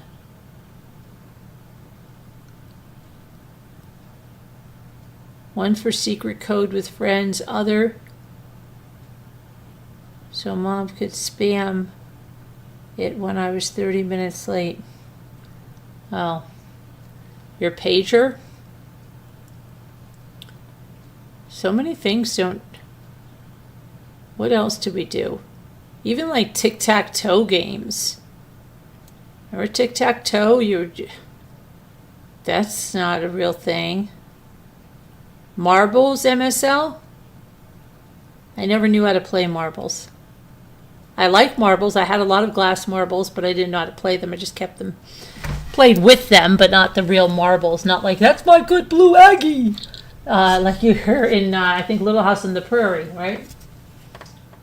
That's my blue Aggie. I know stuff like that. I have a big jar of glass marbles. And we're always worried about losing our marbles, right? He's lost his marbles. Yeah, jacks. We always gave jacks. When my mother used to get like the goodie bags or like the prizes for my birthday parties, you could always count on jacks. And it's like, I don't know, my mother used to, remember we used to play jacks? But you get jacks, but really, we never really played them. I think we played with the ball that came with them, but never really played the game. My mother would try to teach us many times, but yeah, we were probably the last generation of jacks. Do they even sell jacks in the store anymore? No, probably not. Super Balls. I used to have a Super Ball collection. It was in a drawer in our family room. One of our bookcases had these drawers in my Super Bowl collection. I loved it. I mean, I collected it really slowly. I really loved it. Where those are now? I don't know. You were good at marbles. Wow, what else? What else is on its way out? Coloring books. People don't really, I mean, you have adults that use some coloring books, but kids, I mean, like little kids maybe, but we colored a heck of a lot more than kids do today in like a regular coloring book. Like I'm not talking about like the really super cool coloring books. I'm talking about like the Barbie ones or this. That's another party favorite that was always at my parties. Was my mother got tons of coloring books. I still have some of the coloring books that were from my party. I just saw one recently. Coloring books. You don't see that too much. I mean, you see coloring books. Don't get me wrong. Coloring books are out there, but kids don't color the way that we used to color. Like, I remember how you felt with that new box of 64 Crayola crayons, right? The smell of it, everything. And then our friends used to gather, like, in my driveway, like the friends from around the neighborhood. And we would all sit there and color. I remember that so much, and we would talk about, I remember, I think it was it the year 2000? Let me see, what is it, the year 2000? We're like, will I still be alive in the year 2000? Let me see if that was because I remember in the 70s talking about that, and I remember talking about the gas lines and all that, and so... Yeah, and then somebody said, "Oh, you'll be this old," and when you're in, and I'm like, "Wow, that sounds old," and that wasn't even like really old at all. I'm trying to think if that was, the year 2000. In the year 2000. Remember that? Let me see.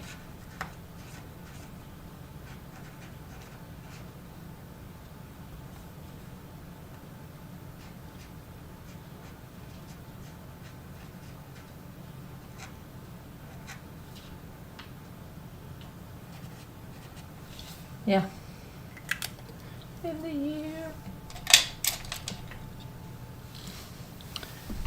Tons of coloring books from the old day, yeah. There's a lot of stuff they don't do anymore. Lots of stuff. The hokey pokey. Nobody's doing the hokey pokey. Bring the hokey pokey back. What was the other one? I think I have a record about the hokey pokey. Oh, that's another thing.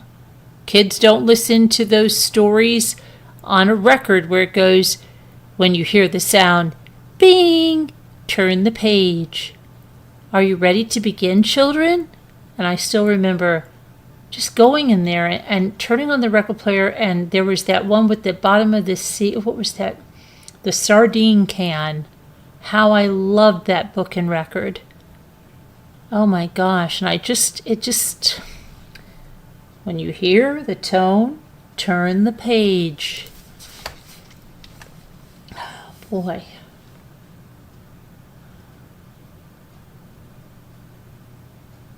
And I remember I had this, it was a Disney album, but it was a scary one on Halloween, and they actually had a really good, like, scary story on there that was not, like, too bad. I loved that album. I couldn't believe it was a Disney one.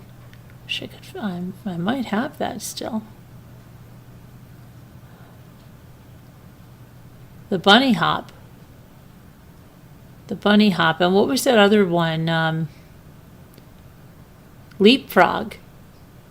Where you jumped over the person's back. You put your hands on their back and you jumped over them, and then you crouch down. They had to jump over your back. You had to jump over you had to keep doing that, right?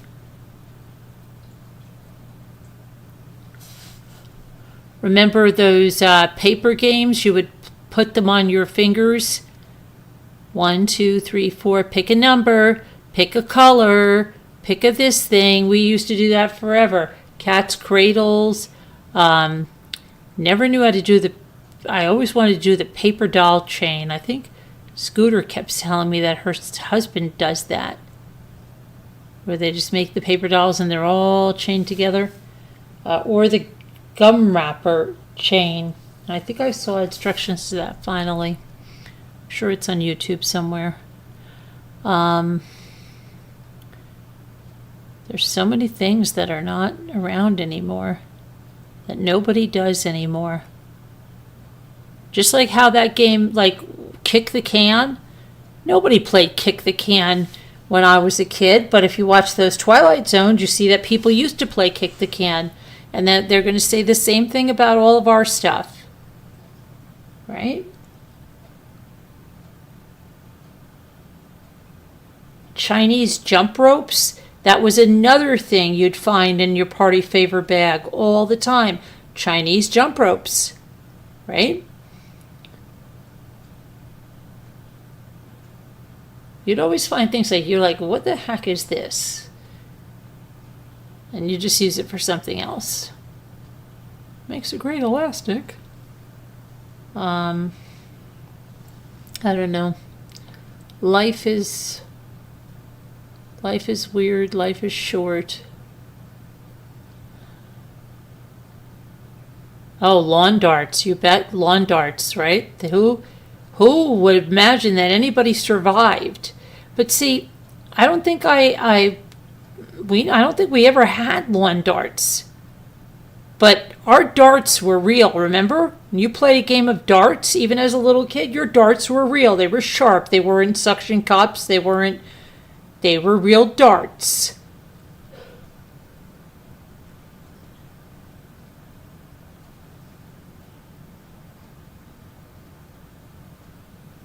No more monkey bars? Really? Our swing set has monkey bars. I think monkey bars are still there, but swing sets. Not so many people, yeah, playground sets. I mean, yeah. But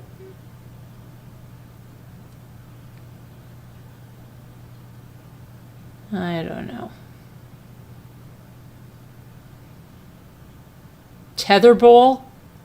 You remember tetherball? We always had a tetherball. We never, I mean, it's a volleyball with a pole stuck to it.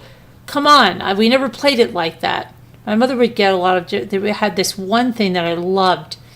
It was this, my mother would always buy Christmas, we had everything. But it was like this, oh my gosh, it was this tennis game that you played inside your house.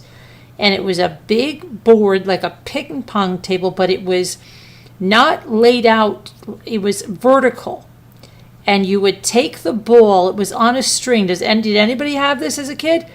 And you would smack it down, and it would bounce up, it would go to the other side, and the person would have to smack it down and bring it back, and you could go for a long time like that, and it made, it just kept making this sound. Oh my gosh.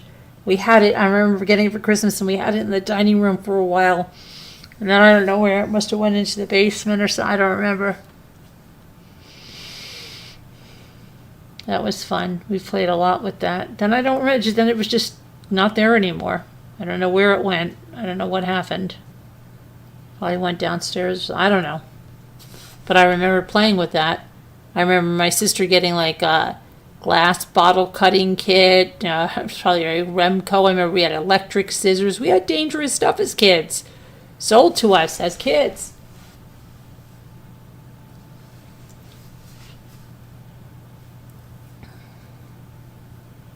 Lots of stuff like that. No sissies. You gotta be a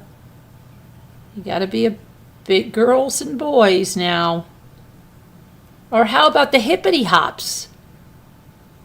You used to sit on that thing and bounce on it, bounce all the way around. All the kids were bouncing all over.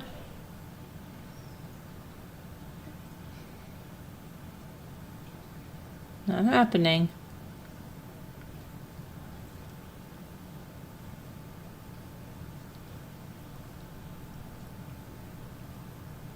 Badminton, volleyball. I still do some badminton and volleyball, but not as much.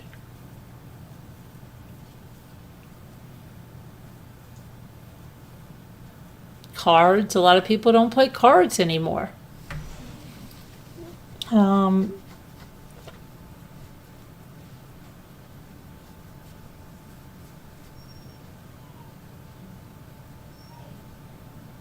Board games. All kinds of stuff. Soldering iron at 6. Yeah, you got it late. You got it late. You should have had it at 4. 3.5, 4 years old is the perfect age for a soldering iron. You burned yourself, you learn. Seriously.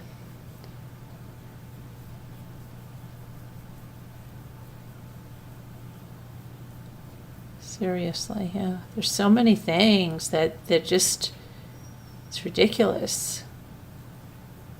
What other kinds of things are just gone? Lawn darts. Remember that toss across? I never had toss across. It's just, I don't know, it looked weird to me. I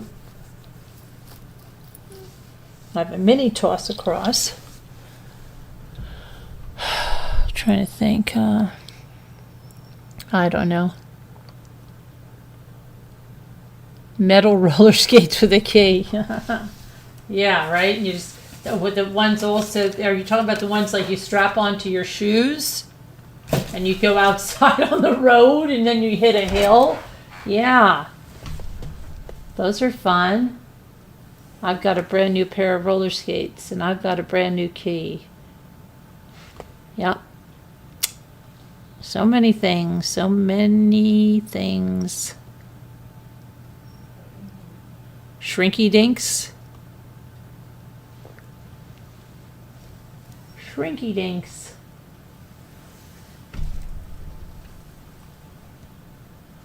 I really like, we used to make chocolate pudding that you cooked on the stove. Well, I never make chocolate pudding anymore. I don't really ever make Jell-O anymore. My house, we made Jell-O, we had pudding, and then I remember when we discovered instant pudding at my friend's house. I'm like, Mom, it doesn't have that skin that's on it. But there was nothing better than hot chocolate pudding if you ate it right away, but you didn't want to eat it after, right? But the instant pudding never got a skin on it. I remember there was a book in 2nd grade, and it was like, when your aunt comes over and makes you hot chocolate and it has skin on it. Yeah. And I hated if you didn't, stir the Jell-O enough. Like there was always, there was like that, it was like a hard part where the sugar was, but it was just so icky. Ugh, couldn't stand that part. But yeah, Jell-O, those are like desserts. They're like on their way out. Like nobody really uses them anymore, except that they're in a recipe. But nobody really makes puddings and stuff like that. I don't know. At least not like they used to.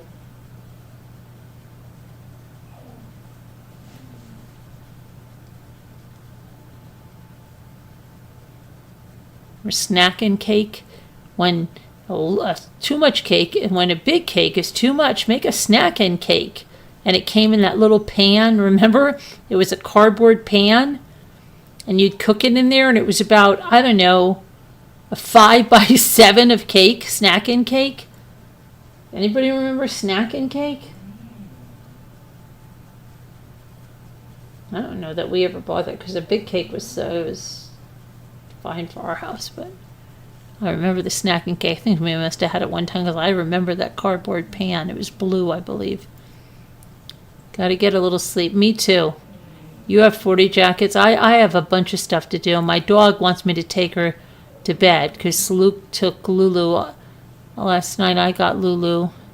Desi wants to come sleep, and he's getting angry with me. So I'm going to go to sleep and take my Des. All right, so everybody be good. See you tomorrow. I'm going to do a members live, God willing, if the weather holds out. I'm going to do some storm lives, so hang tight. And HAGN, have a good night. I love you guys. God bless. Prayers for everyone. We all need them. Let's all stay safe and warm and dry and be good people. Thank you for hanging with me on this first day of December.